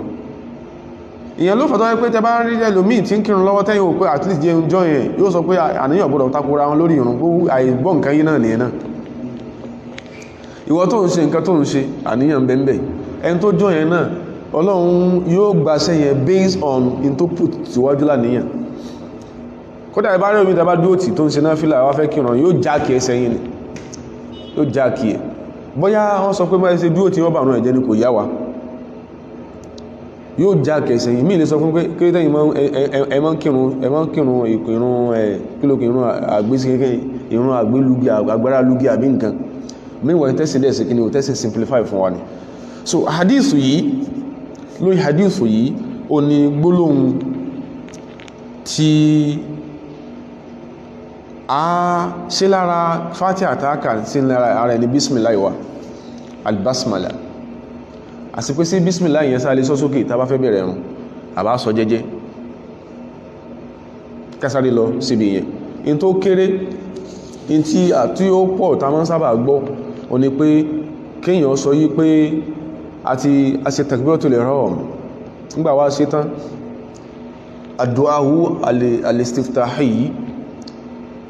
àdúwáwú al-istiftahiyu àti wí in tí ó pọ̀ ta máa ń ṣe o ní pé gbólóhùn alhamdulillah inú sí kíní ẹni ó jáde yìí máa jẹ́ kí lómi pé àwọn tí ń kírun yìí wọn ò sí kíní wọn ò sí bismillah àti al-isti'adha ẹlùmọ́rù bẹ́ẹ̀ adẹ̀mọ́ rí ń bò mítẹ́ pẹ́lú míì tó bá ti takbiratul ihram tó yẹ̀ sí àdúwà al-istiftahiyu tó bú sí tán yóò sọ pé bismillah kó tó máa sí kíní o kò tó máa ka Fatiha. khulasatul qawli ní pé àtẹ́n tó sí bismillah ìjáde àtẹ́n tó sí bismillah ìsínú kó tó ka Fatiha gbogbo alájọ nírun méjèèjì ló ń bẹ nínú ẹ̀sìn wa méjèèjì ló ń bẹ nínú ẹ̀sìn wa tabara kan náà àfáà tí wọ́n sọ fún wa pàjùlọ àfáà wa al-allama Nasiruddin al-Albani alayhi rahmatullah táwọn sọ yí pé lórí bismillah yìí wọ́n inú response wọn sí nǹkan kan tẹ́nìkan kọ bí ọ̀tẹ́ bá fẹ́ fourth position ẹni yẹn wọ́n ní al-haqq annahu laysa fil jahri bil basmalati hadithun sarihun sahihun sẹ́kúrò ọ̀rọ̀ báyìí ó ẹ́bì wọ́n ní ètò jòdòdó ni pé laysa fil jahri bil basmala lórí pé yíò sọ bismillah síta wọ́n ní kò sí hadithun sarihun sahihun kò sáàdìsì kankan tó express irú ẹ̀ tó dẹ̀ lálàáfíà wọ́n ní kò sí rárá bal sahanihu sallallahu alaihi wasallam ní tó lálàáfíà lọ́dọ̀ Ànábì ní pé al-israru biha min hadith hanasin onípa Ànábì ma ń sọ bismillah jẹ́jẹ́ ó ń lọ̀gọ̀rọ̀ wá mú tẹ́kùn mọ́ sọ ó ń lọ̀gọ̀rọ̀ wá mú ńlá ń ṣe hatta al-ana ó ńlá ń ṣe lódodo ọkọ̀ túnmọ̀ sí pé kò sọ̀rọ̀ míì kò súnmọ̀ sí pé kò sí ọ̀rọ̀ míì nínú tó ń bẹ ọ̀rọ̀ kan làwọn sọ yìí lẹ́ka sọ wípé tọ́já sí pé ibi tí ó bá fi sí àáfáà tó fi sí mọ́ kankan rẹ̀ àwọn ẹnìkan kọ́ là àáfáà tó fi sọ́dọ̀ rẹ̀ mọ́ kankan àwọn ẹnìkan kọ́ là àáfáà wa ọ̀rọ̀ Islamu a market idea as a single scholar èyí tó wọ́n sọ là ń ṣe lásìkò yìí ṣùgbọ́n nǹkan mìíràn ń bẹ hadithu tí wọ́n fi sọ pé ká sọ bismillah sókè kò sí tó burú ń bẹ hadithu yẹn àwọn sọ pé lọ́dọ̀ tàwọn hadithu yẹn ò lálàáfíà rárá ìtàwọn sọ ni hadithu yẹn lọ́dọ̀ tàwọn kò lálàáfíà rárá kódà wọ́n sọ ń sọ bí i pé àwọn àfáwò tí ẹ̀ lo hadithu pàápàá ìtàwọn sọ nìyẹn wọ́n ní irú gbólóhùn tó gbé wá yẹn gẹ́mọ́ ṣe sọ kásọmọ́ ṣe sọ wọ́n ní hadithu yìí pé èèyàn lè sọ bismillah sókè tí yíò sì sọ pé bákan ni wọ́n ṣe sọ wọ́n ní kò fẹ́ lálàáfíà pàápàá wọ́n dẹ̀ sọ bí tó àwọn tí wọ́n reference bí táwọn ti kà tó bá gbẹ́lẹ̀ mú gbogbo àwọn bàbá oúnkálukú èmi àti ẹ̀ tó pé báwọn bá lórí mọ́sáàbù tán láwọn wà mọ́ bá ka Fatiha wọ́n sọ bismillah jáde tó bá sára balẹ̀ ó sẹ́lọ̀n lára wọn torí ọ̀rọ̀ kan ló kàí tó fẹ́ láìsẹ̀nsì ọ̀rọ̀ míì náà ń bẹ lórí nafsu rawi hadithu yìí tán sọ pé ó kò lálàáfíà lọ́dọ̀ tàwọn yìí a mọ́ tààfà mi náà sọ lórí nafsu rawi tán sọ pé ọ̀rọ̀ rẹ̀ lálàáfíà yìí hadithu pé tí Nu'aym al-Mujmiri tó gbà wá o làwọn náà kọ́mẹ̀ntì lé lórí tó ní sallaytu wara'a Abi Hurairah ó ló ń kírun lẹ́yìn Abu Hurairah ìjọ kan faqara'a bismillahir rahmanir rahim Abu Hurairah ṣe kí ni ó sì ṣe bismillahi sókè ó sì bismillahi sókè thumma qara'aha bi ummil Qur'an nígbò sí bismillahi sókè tán ó sàkà Fatiha hatta idha balagha wala dhalin tí tó fi dé wala dhalin qala àmì ó sọpá mi wa yaqulu kullama sajada wa idha qama min al-julus tó bá ti wá forí kalẹ̀ kullama sajada yóò máa sọ pé Allahu akbar Allahu akbar wọ́n sọ pé ń gbọ́wọ́ òkè kọ̀díyà ọjọ́ mi ní iṣu ọjọ́ mi ní yóò sọ pé Allahu akbar thumma yaqulu idha sallama ńgbà tó wá sálámà tán àwọn èèyàn lókínú fún ọ̀rọ̀ gbọ́wọ́ òkè iṣu ọjọ́ mi ní ẹlòmíì sọ di ọ̀ràn yẹn mọ́ sí mú un lọ́wọ́ mọ́ra ẹ̀ lọ́wọ́ nù ọ̀run ó sọ di ọ̀ràn yẹn mọ́ sí mọ́ra ẹ̀ lẹ́ ṣe sometimes èèyàn máa fail in understanding the text èèyàn máa fail in understanding the text tí ó dẹ̀dọ̀ gbọ́yẹ̀ òun lòun ṣe kí lòun correct jù àti láwọn èèyàn tó ń ṣe bẹ́ẹ̀ dáadáa kódà yìí sùn pọ̀ tá a máa ṣàlàyé díẹ̀ díẹ̀ tó pé bó a ṣe sọ́wẹ́rẹ́ yìí ẹlòmíì ti fi dá mọ́sáàsù lé wọn rú ìwọlé mọ́mọ́ ẹlòmí àwọn bá yín pé bẹ́ẹ̀ sí kírùn ẹ̀ kí bá náà bí ṣe máa ń kí ibò lọ́nà ṣọ́lọ́nà ṣe máa ń kí ṣe ètí wọn nìkan kí ìlànà bí kí sallallahu alaihi wasallam so àwọn kan yìí ó inú jẹ́ kẹlòmí ẹ̀ kò sí tẹ́ rí ẹwú ẹ̀ ló ń sọ pé irọ́ náà ń pa ọ̀rọ̀ àfáàsádà ẹ̀bí àná ń sọ ńgbọ́ tó náà sì farabalẹ̀ ẹlòmí ẹ̀ńlá ẹfọ́jú ń jà ni yóò tún mọ́ kó yín lẹ́sẹ̀ ni ẹn tẹ́ fẹ́ gbà lẹ̀ tó tún fàyín lásọya ọlọ́rẹ́ lómi ó ń gbà tó parí ìrun ó wá ní walladhi nafsi biyadihi ó ló ń fi ọlọ́run tí ẹ̀mí òun bẹ lọ́wọ́ ìbúra torí pé bó ṣe kí yẹn ó sìn sáwọn tí ó kí fún torí ó ń ṣe ọlọ́run kì í sọ bísmìláì sókè àtàwọn al-khulafa as-salasa ba'dahu wọ́n sọ sókè wọ́n sọ bísmìláì sínú ni wọ́n náà pè ní al-israru bil basmala kásọ̀ bísmìlá ìjẹ́jẹ́ bọ̀ àbúrò rẹ̀ àsọ́kí ní ó sọ sókè ọlọ́run fi ọlọ́run tẹ́mi òun bẹ lọ́wọ́ ìbúra ó ní inni la ushabbihukum salatan bi rasulillah ohun tó ń ṣe yìí ó mọ̀ pé ó lo irinṣẹ́ tá fi emphasize ọ̀rọ̀ méjì ó lo inna ó dẹ̀ lo láàmù al-ibtida láàmù tawkid inni la ushabbihukum irun tí mo kí tẹ́ rí yẹn mo fọlọ́n búra mo fi irun wé bá náà bí ṣe mọ́ kí àti bó sọ́lọ́n ṣe mọ́ kí náà nù sallallahu alaihi wasallam asoko sọ́nà máa kírun tí ó ṣe bismillah sókè ní tó yìn fà ní ẹ̀ ṣàwárí dárọ́jà al-hadith dárọ́jà hadith yìí lada sheikh abdullahi al-bassam lọ́dọ̀ àfáwà abdullahi al-bassam tó kọ tawdihul ahkam ó ní darajatul hadith al-hadithu hasanun hadisi lálàáfíà ẹ̀dẹ̀wọ́n tàà kanú àkọlẹ̀ àfáwà Nasiruddin al-Albani hadisi lálàáfíà kódà wọ́n fọ́ ti ẹ̀dẹ́ bí Sheikhuna Abdullah al-Bassam sọ pé al-hadithu hasanun hadisi lálàáfíà oníwà mínú wọ́n kàn bẹ́ẹ̀ náà àfá máa ń dọ̀ ẹ̀fàhù tán sọ pé hadisi ńlẹ̀ ṣùgbọ́n wọ́n sọ dé bí ipé hadisi mawdu' ni lọ́dọ̀ al-hadithu hasanun hadisi lálàáfíà torí pé faqad dhakarahu ó bẹ̀rẹ̀ àlàyé faqad dhakarahu al-Bukhari ta'aliqan Imam Bukhari sọ ọmọ àdísì yẹn wá tààlì kan bí kíyàn sọ pé kó lọ́rùkọ sàábì kan kọ́ wá ní lọ́dọ̀ sàábì wọ́n sọ pé kánà Rasulullah sàsán yẹ falkaba ìtumọ̀ riwaya al-hadith bẹ̀ tààlì kìíní wọ́n sọ fún àmà sí báyìí akálẹ́ṣẹ́ tàbá ṣe wádìí alìpadà rí nǹkan kan míì tí ó fẹ́ wò kókè bóyá kìíníkan bóyá nìkan sínú àmà riwaya yẹn àbí sanadun yẹn afwan wa qala Ibn Hajar fil Fath afáwa Ibn Hajar al-Asqalani inú Fathul Bari wọ́n ní akhrajahu Ibn Hibban àwọn ṣe takhrij wọn Ibn Hibban gbà yìí sí wá wa Ibn Khuzaymah wa Nasa'i wa huwa asahu hadithin warada fil babi lọ́dọ̀ àwọn tó gbà wáyìí lọ́dọ̀ tàwọn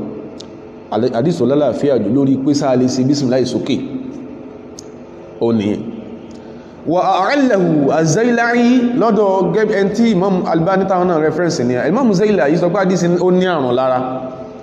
wa ajaba ṣùgbọ́n gbà tí wọ́n fèsì Ibn Hajar fèsì amman qala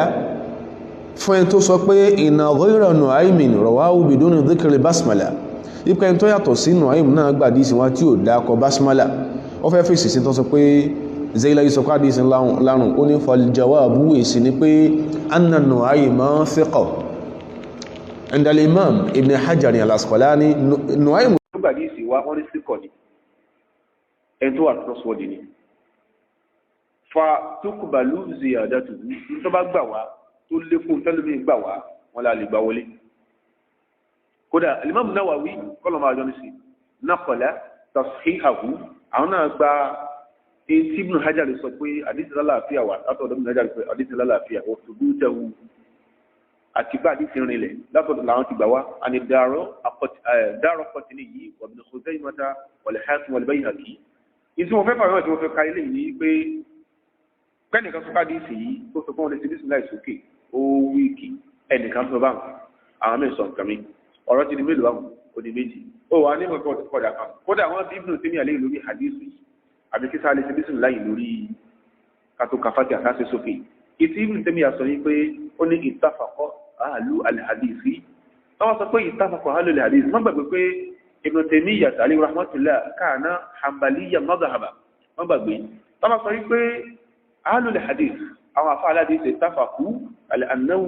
lam yathbut fil jari bil fatihati hadithun sarihun tí Ibn Taymiyyah bá sọ pé àwọn afá aládìí sọ yìí pé lórí pé sáà ṣe bismillah lórí kátó kafatia sáà ṣe bismillah sókè Ibn Taymiyyah sọ yìí pé àwọn afá sọ yìí pé kò sí tó rinlẹ̀ lórí pé ká ṣe bismillah sókè kátó tabafẹ́ kafatia hadithu lálàáfíà إنما يوجد صريحا في أحاديث موضوعة Ibn Taymiyyah sọ pé àwọn hadith náà gbé lẹ́rọ náà gbé yìí wá ọ̀rọ̀ kan làwọn náà sọ lẹ́kí Al-Bassam sọ pé wa bihadha pẹ̀lú táwọn ń kàbọ̀ pẹ̀lú takhrij tí wọ́n ṣe yìí fala hujja fihi ala hadha al-hukm kò sẹ́rí ipá hadith wọ́n gbé lẹ́rọ yìí hadith kò sẹ́rí wọ́n fabricate hadith yìí àwọn sọ tí wọ́n níbàmú sí láì tí wọ́n rìn lórí ẹni tó gbàgbé ìṣẹ̀yàn wa àwọn míì náà sọ̀tọ̀ ọ̀rọ̀ ti di méjì tọ́rọ̀ bá pé méjì mọ́ mú kankan sọ̀kan ètò mò ń dírẹ́fà sí ni ètò mo sọ yìí ètò mo kọ́kọ́ sọ ti Shaykhuna Nasiruddin Al-Albani tí wọ́n sọ ń bẹ nínú Tamamul Minna ẹ̀kejì tí mo sọ ń bẹ nínú Tawdihul Ahkam tọ́rọ̀ bá pé méjì bí sì wọ́n sábà máa ń jẹ́ nìyẹn lórí àlámọ̀rí kágbẹ́sì yìí méjì bíi mẹ́ta làwọn afọ́ sọ mọ́ mú kan dà kan nù ẹ̀kejì nítawọn bá sọ tí wọn bá sọ pé kíní ṣíríkù ni àbí kúfùrù ni má sọ di creedal issue lọ́dọ̀ ara rẹ̀ má sọ di ṣíríkù má sọ di kúfùrù lọ́dọ̀ ara rẹ̀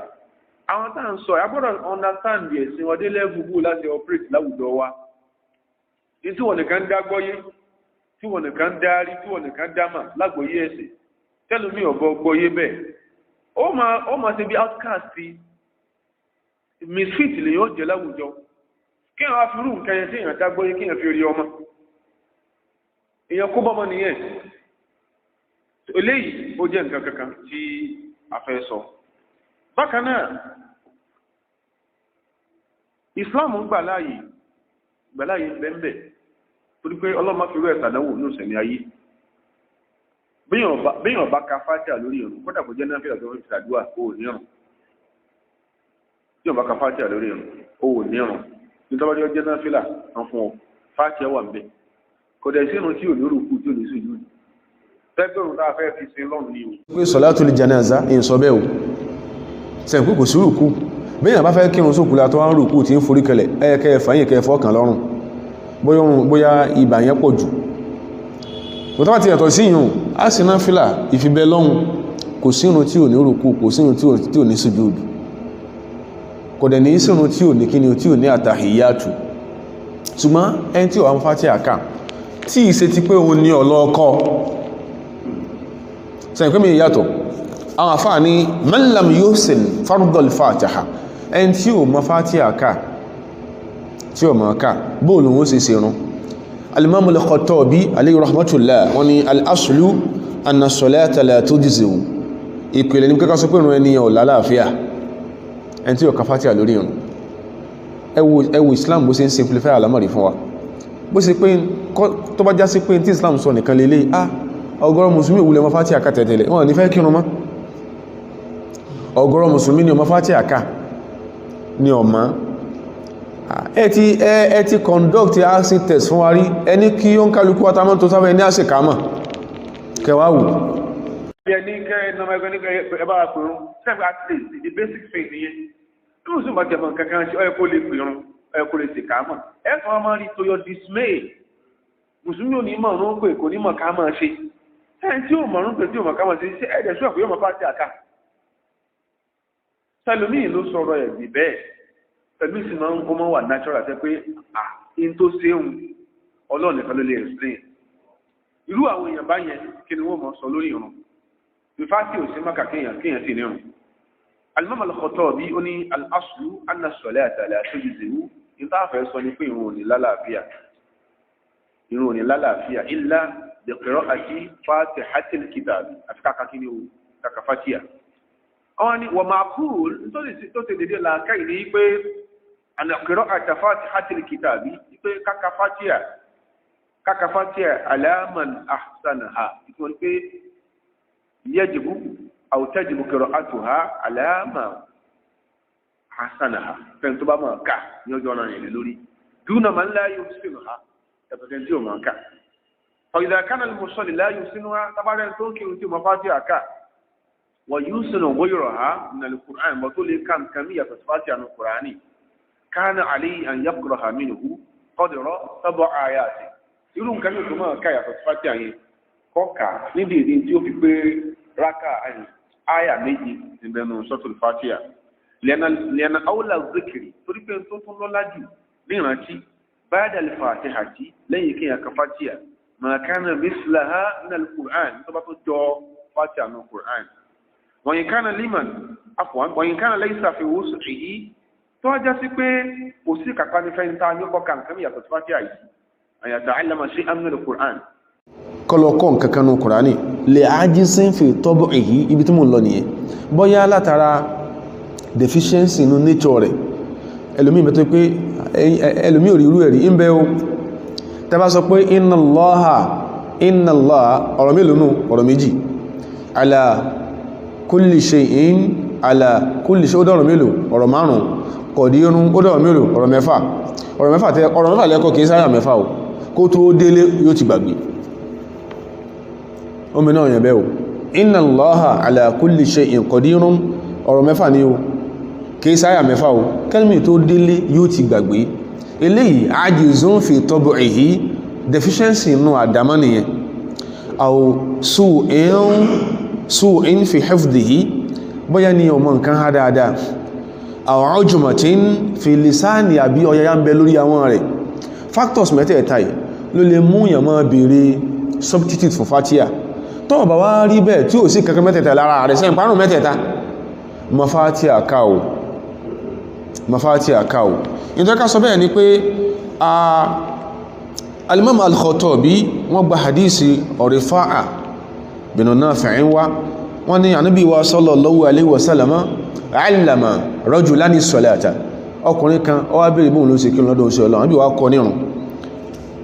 faqala Ànábì wa sọ fọ́kùnrin pé in kana ma'aka Qur'anun tó bá tọ́ ẹpọ́ ma Kùránì ìbẹ́lọ́ nínú tó há tó lè ka faqra ma ka wa illa tó bá wá lè ka Kùránì sí ìpára Kùránì Fatiha wà tó bá wá lè ka Kùránì fahmadihu ma ṣe gbólóhùn ọpẹ́ wa kabbiruhu ma ṣe gbólóhùn ìgbọ́lọ́hùn tóbi wa halliluhu ma ṣe gbólóhùn ìsàfọ̀mọ́fọ́lọ́hùn summaruka tó ajá sí ìrùntàn rùkú hadith tó lálàáfíà ni rawahu Abu Dawud wa Tirmidhi wa hasana والنسائي والبيهقي hadith lálàáfíà ni so fáwọn tó ṣe pé àrùn mẹ́tẹ̀ẹ̀ta ń bẹ lára wọn ọ̀gọ̀rọ̀ wa ní òsánù yẹn lára wa ẹni tó lọ́wọ́ ma Fatiha ká tí ń bí léèrè pé imam tí yàn bá ma Qul ya ayyuhal kafiruna tí yàn bá ma ká first class ló ní school o first class ló ní o best graduating student lọ́dún tó jáde ilé ìwé o nǹkan kò sí ọlọ́pọ̀lọ́wọ́ ẹwà bó sí imam tí yàn bá ma Qul ya ayyuhal kafiruna kà sí ẹ̀lẹ́ máa káínà àti iná wọ́n náà wo bó sí ń bọ́lọ̀ negotiate owó sí bọ́lọ̀ ń bargain bí mùsùlùmí ṣe máa ń ṣe nìyẹn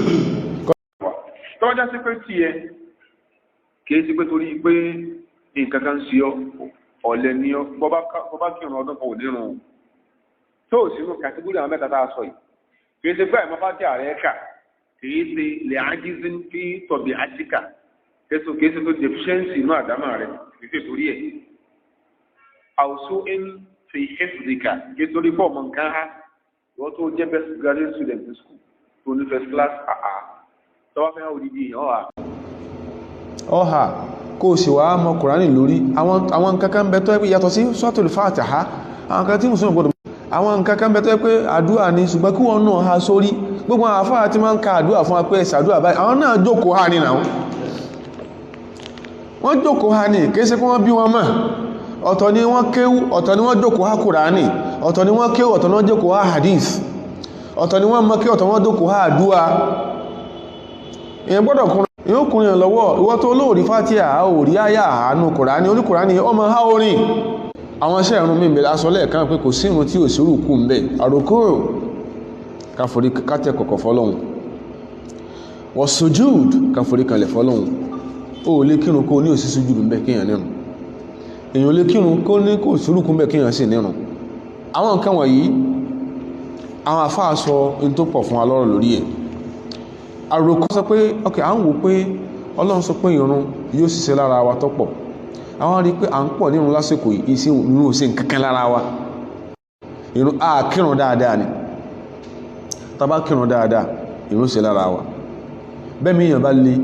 tó lè dáadáa tó bá ń kírun yóò ní ó padà máa sọ fún yín pé àti báyìí pọ́lọ́n ti rọ òun ìjọ tí ìrun ṣiṣẹ́ lára àwọn èèyàn nìyẹn pé òun dúpẹ́ fọ́lọ́run tọ́lọ́run rọ òun ìwọ wá ń kírun bó ṣe ń kí tó lẹ̀mí rẹ̀ ń le ó ní bàbá ìrun tó ń kí yẹn nǹkan àwọn kankan mẹ́ tó jẹ́ deficiencies bá níyàn ọba dá bíyàn bá ń sin náà níyàn padà dá torí kù ní kò sí nírun wọ́n ní irun èròkú ó wáyé bí mọ̀jáfẹ́dí lókèyàn ká genuflect bẹ́ẹ̀ lórí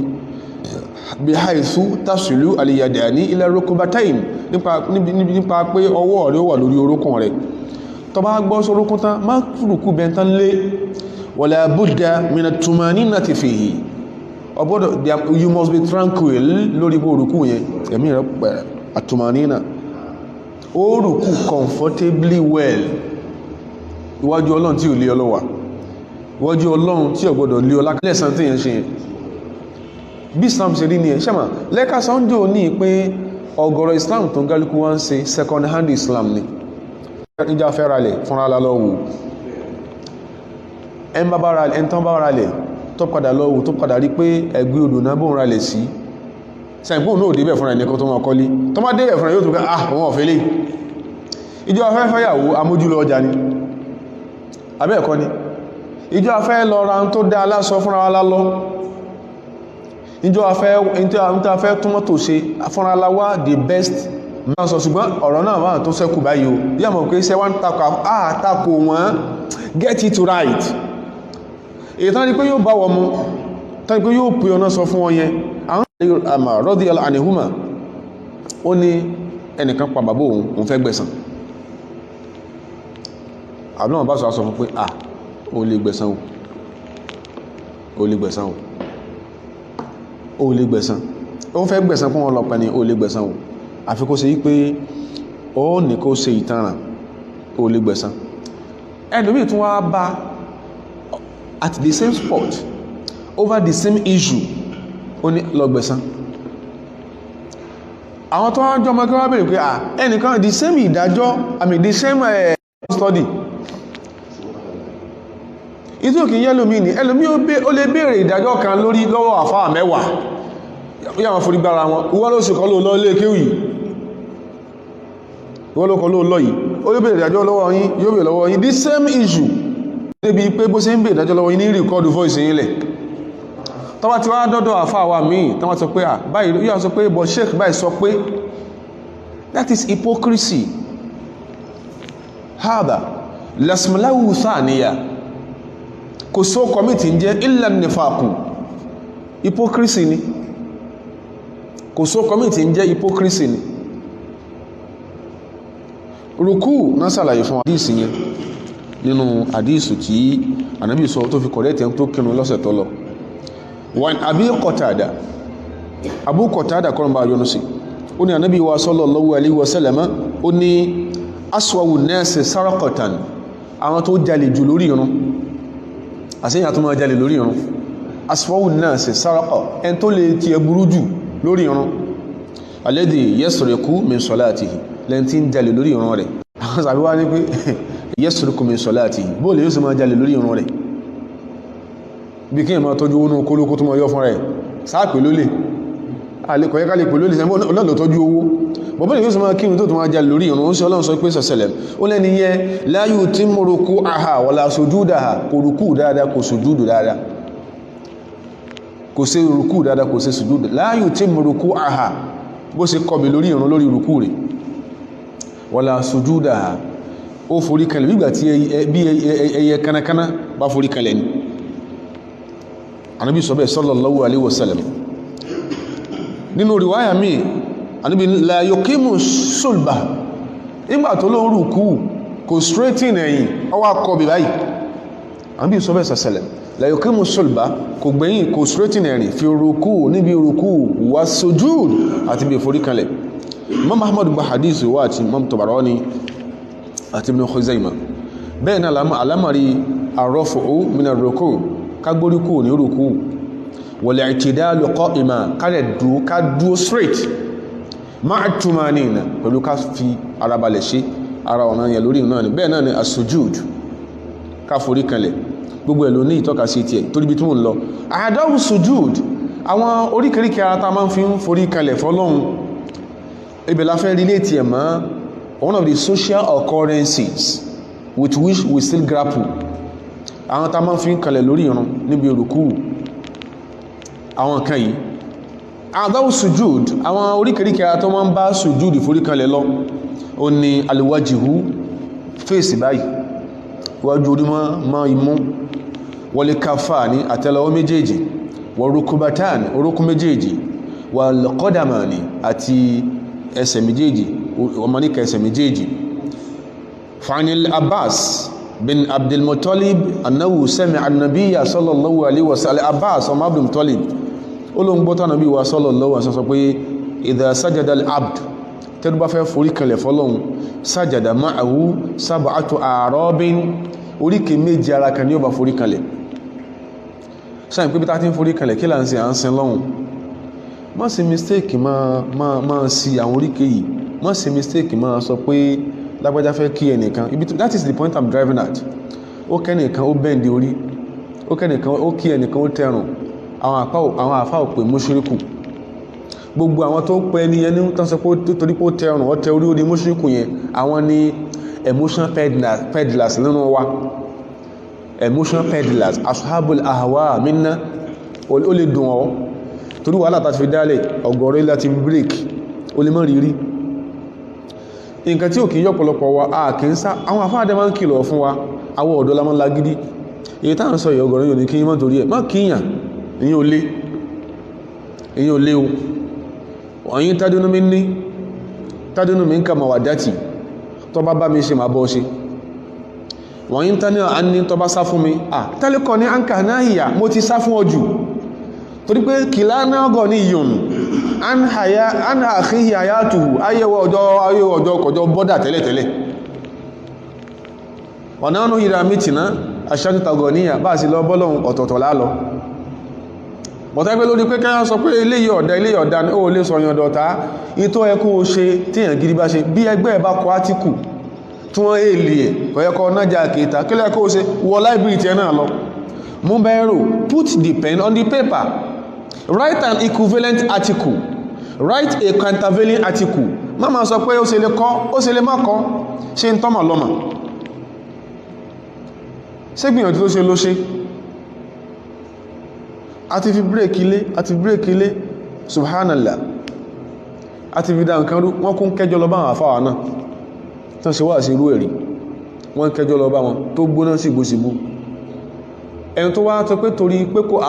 tó misapply concept yẹn tó fi di èrò ta nínú ilé ọkọ ṣẹlẹ̀ tó rí ẹ̀sìn wà sí kọ́ gbọ́mọ́láyé ní gbọ́mọ̀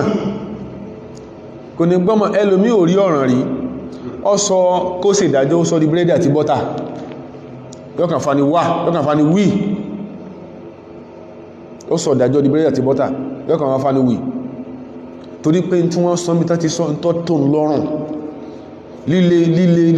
lórí ma ń wá kí inú ẹ̀sìn wáyìí líle kó sá lé kó lé kọ́ ló fi wà classy about being sunnatic líle kọ́ téèyàn bá jálábòsí ẹlòmíì ti ka the same àfá kàtíà rẹ̀ náà èyíkéyà àfá àtàn kàtíà ó ti ka ìjọ tó wọ́n múlé wọ́n jọ lé ìjọ tó wọ́n ń sọ̀rọ̀ kò wá fẹ́ bá wọn rọ̀ ọkàn shift kúrò lọ́dọ̀ wọn ni wọ́n yẹ pé yóò wà ní wọ́n yẹ pé àkídà wọn ó ti ń weak yóò ní ìgbòyìnwé ó ní ẹ̀yìn kí ló kọ́ rẹ̀ istikọmómítà lọ́wọ́ istikọmómítà tó fi measure istikọmọ àwọn èèyàn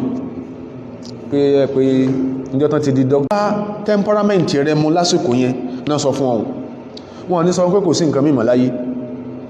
instances tó pọ̀ torí pé kìí ṣe bẹ̀lá ń sọ̀rọ̀ lọ ni àtàwọn àfáà tó máa ń parọ́ mọ́ ní Saudi Arabia wọ́n parọ́ mọ́ pé Sheikh Al-Uthaymin sọ yí pé tẹ́pàá mọ́ ká wọ́n tí wọ́n sọ pọ́ sọ báyìí wọ́n tún sọ eléyìí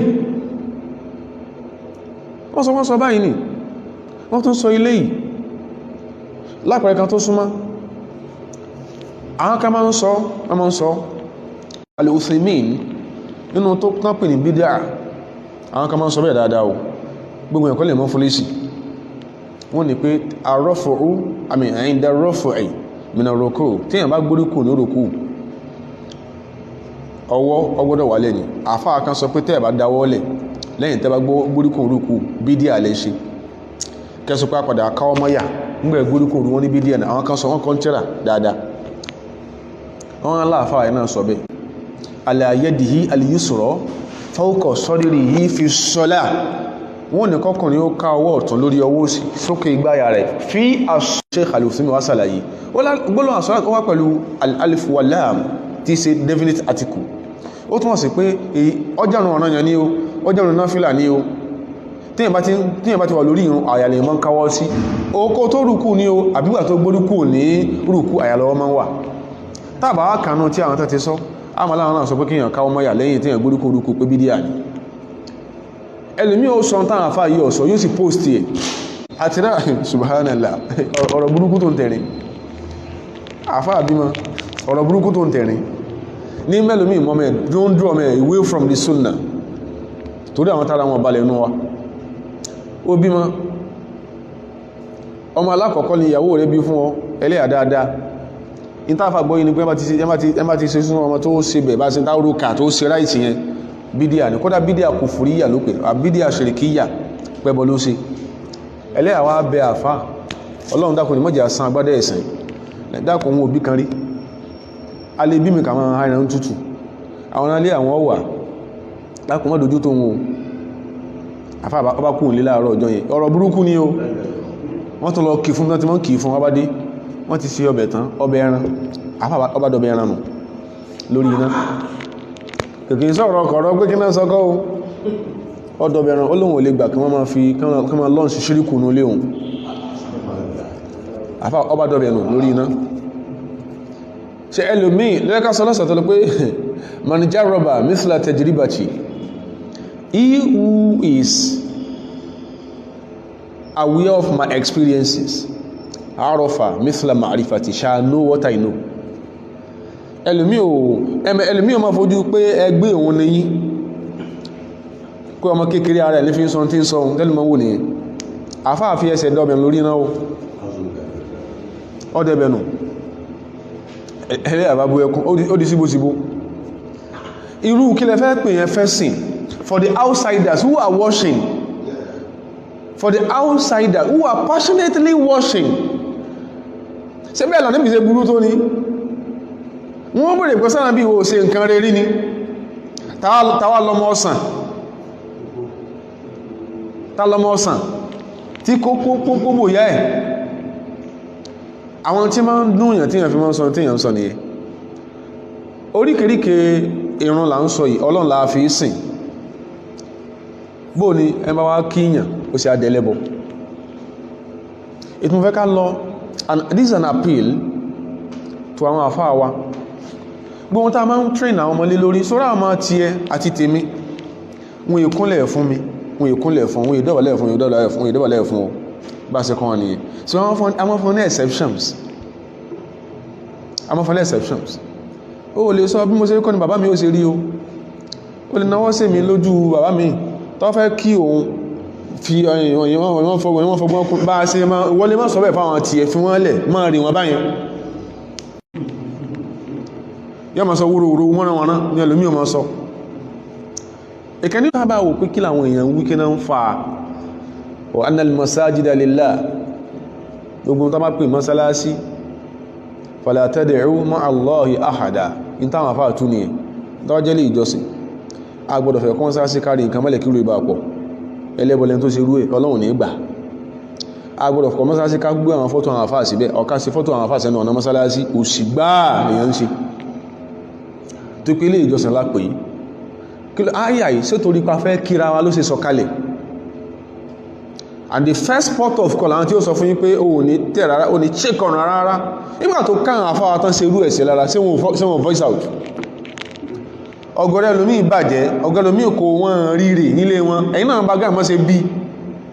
àrùn laka nafsan tashtahi antu izaha ọ fẹ́ gbé rẹ̀ síbi tí wọ́n gbé sí ọ fẹ́ fún rẹ̀ ní ipò tí wọ́n fún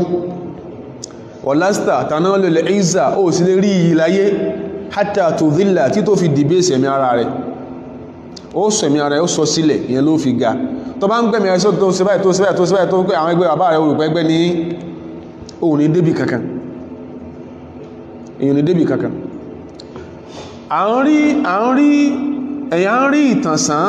adẹni possibility kíkíní kó breed the problems fáwọn ọmọ tó so yí pé wọ́n padà sí ọkọ̀ ọmọ wa wọ́n láwà lábí wọn wọ́n láwà àwáláre wọn lẹ́kìn ẹ̀fẹ́ sọ tí yẹn sọ yìí ẹni tó tẹ̀kí àti wọ́n tó tẹ̀kí yẹn ó yẹ́ iṣẹ́ lẹ́bọ́ iṣẹ́ mùṣírikù ọ̀rọ̀ burúkú ní gbáà kó fọ́rọ̀ mùṣírikù lè yàn ọ̀rọ̀ burúkú gbáà ọ̀rọ̀ burúkú ọ̀rọ̀ wọ́n rán tọ́lọ̀ ọ̀rán ọ àwọn tó dẹ̀ sọ́rẹ̀ náà àfáà sọ wọn Al-Imam Abdurrahman As-Sa'di alayhi rahmatullah on tafsir tún ó lè rí kankan náà àfáà kó lo áyà tí mo kà yẹn kan sọ pé torí kíkí ló sì sọ̀kalẹ̀ bí wọ́n fẹ́ kíra wa kèsì torí ẹ̀ ẹni tó dẹ̀ ń pòkọ ọ̀bànújẹ́ fáwọn èèyàn tó ń pòkọ ẹ̀ fún wọn náà lọ tán ká they were sincere in táwọn àfáà bá dẹ̀ mọ́ múlé kèsì torí ti ẹ wọ́n ti múlé fáwọn akẹrí tó ṣe pé for years wọ́n ní àdìs tó gbé káwà jẹ́nàbà wọ́n kèsì àdìs tó lálàáfíà àtàwọn àtàyẹwò wọn jẹ́nàbà wọ́n sì múra bá sí múra wọ́n sì pẹ̀rẹ̀ ló ń súnà bí tiwa nígboro for years àdìs tó sọ pé bá káwà jẹ́nàbà pé kọ̀ lálàáfíà for years ìṣẹ́jọ́ tán ṣe ara súnà náà pé súnà wá wọ̀wọ́ ó di tí every tom dick and harry ọ̀rọ̀ ọkọ̀ máa pa tí àkàmá bí a kìí kọ́ ló fi gbọ́ súnà yìí wọ́n fara sáàdí inú tafsiru al-karimi ar-rahman wọ́n ní áyà yìí ó túmọ̀ sí pé ọlọ́run ní àwọn mọ́sálásí ilé ìjọsìn má tún sí masjidadu sọ́gbọ́ má tún masjidadu masjidi ní ilé ìjọsìn ìwọ ló fi fẹ́nu tún sí masjidadu pé oríkèé ara torí pé ààyè yìí síyàpù yìí kò bá ìtumọ̀ masjidadu lọ pàápàá tí ọ̀rọ̀ sílọ́ lọ́n sọ̀rọ̀ bọ̀ ọ̀rọ̀ sílọ́ ní sọ bọ̀ kò sọ̀rọ̀ kíkí tí ó ti gbọ́ láti bẹ̀rẹ̀ qul uhiya annahu istama'a nafarun qul uhiya ilayya annahu istama'a nafarun minal jinni faqalu inna sami'na qur'anan ajaba ọ̀rọ̀ sísin lọ́hun ọ̀rọ̀ gbọ́lọ́gbọ́ náà ń sọ bọ̀ kìí sọ̀rọ̀ kíkí tí ó ti gbọ́ so síyàpù yìí ọba mọ́ sí jáde lọ Al-Imam Abdurrahman As-Sa'di alayhi rahmatullah sọ pé ìtọ́lọ̀ sọ pé wala tad'u ma'a Allahi ahada la du'a ibadatin ẹ má pè ẹlòmí pé pẹ́ ń sìn wala du'a mas'alatin ẹ má pẹ̀lú pé pẹ́ fẹ́ bèèrè orí lọ́wọ́ rẹ̀ fa innal masajida allati hiya a'zamu mahalil ibada tó dúkọ́ àwọn ilé ìjọsìn tó pé àwọn ló tóbi náà yìí tá ti ń sin lọ́hun sáàyè kíkí ni ẹ lẹ́yìn tá ti ń sin lọ́hun mabniyatun ala al-ikhlasi lillah wọ́n kọ́ lórí ìsàfọ̀mọ́fọ́lọ́hun wal khudu'i li 'azamatihi ìtẹríba fún títóbi Ọlọ́hun wal istikanati ila izzati àti ìgbà pé Ọlọ́run níyì tẹ́nìkan ò ní in táwọn tún nìyẹn gbogbo tó ti ń tú tàbá wọn sọ a máa tó sọ repeatedly exuberance wa ó dá tó pọ̀ rú oná ló débi tó pé gbogbo tí ó yẹ ká máa gbọ́ lẹ́nu wa sáwọn tó kọ́ wa lẹ́kọ̀ọ́ la máa ń gbọ́ ó dẹ̀ ọ̀pọ̀lọpọ̀ ilé láti ti fi dàrú atẹ́ntàn lẹ́lẹ̀ aláàfà tí wọ́n ń tàn torí ẹni tó fẹ́ straighten ni torí sọ́tà rẹ̀ orí ẹni tó fẹ́ straighten orí sí pé òun ní kọ̀ gbọ́n táwọn àfà àti ẹ sọ fún ọyé láwọn àfà àti ẹ tí wọ́n kọ̀ mẹ́kọ̀ wọ́n kọ̀ wọn mẹ́kọ̀ ó ní wọn gbọ́n táwọn àfà rẹ̀ sọ yí ìtàwọn sọ nìyẹn Al-Imam Ali As-Sabuni hafizahullahu àhú kọ́lọ̀mbà kọba kíyèsí bàbá yẹn ìjọ tó sọ ọ̀rọ̀ pé at-taswir photography tó sọ pé ẹmbá ti yà ó dẹlẹ́bọ gbogbo alágbà pé òun lọ sọ tó ipò tẹ́ra lọ́rùn ìjọ tó sọ ó náà sọ̀rọ̀ lórí ọ̀rọ̀ yìí irun kí rùkú sùjúdù Ọlọ́run láàfi kírun fún tó bá yàtọ̀ sí yẹn ká tó sọ táwọn fún tafsir sọ lórí kọ́ídà tó fi máa tó àyà Kùránì tí ò ti torí nǹkankan sọ kalẹ̀ bọ́ta fẹ́ yàlò fún nǹkan mi ó ní tọ́mọ́ sọ ń pa ẹ̀ Al-Imam Ali Sabuni sọ wípé ìtànàbí sọ ní pé wà ó inú tọ́lọ̀ ń fi ránṣẹ́ sóhun ni pé annal masajida wa buyutal ibadati ẹ máa gbọ́ àwọn masalasi àtàwọn àyíká tí ń sin lọ́hun iya mukhtasatun billah tó ní bó sí ń kíyàn àti mọ̀dájú àwọn èèyàn àwọn àfáà lórí ẹ̀ bọ̀kọ́ máa wòrò bóyá pé ṣíríkù kúfúrù ní wọ́n polongo mistake ló ṣe o and your mistake is a colossal one àbíkó tú bó ṣe máa ń sọ yí pé nígbà tó ń sọ wọ́n náà wọ́n tó ń train wọ́n tó ń rí à ó kẹ́ ń train misfit teacher wọlé kí lè mọ́ ṣe fún teacher ó dìde kí teacher ní náà àfá àwọ kíláàsì ọwọ́ fásúlù ó dìde kí wọ́n sórí rẹ̀ lọ́rọ̀ àfúnra bí kejì oun tó kánàbí sórí tánàbí sọ nìyẹn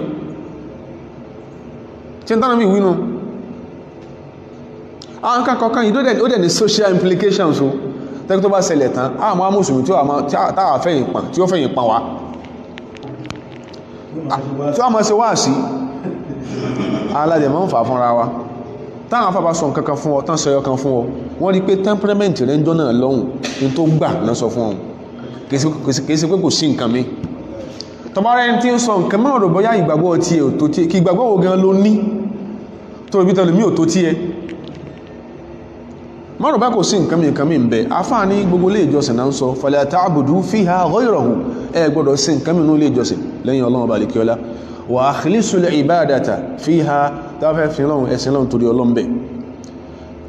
áyà yìí tó jẹ́ ó sọ̀kalẹ̀ Al-Imam Mujahid alayhi rahmatullah wọ́n ní kana yahudu wa nasara àwọn yahudi àti nasara idha dakhalu kana'isahum wa biya'ahum tọ́mọ wọnú ilé ìjọsìn àti páàdì wọn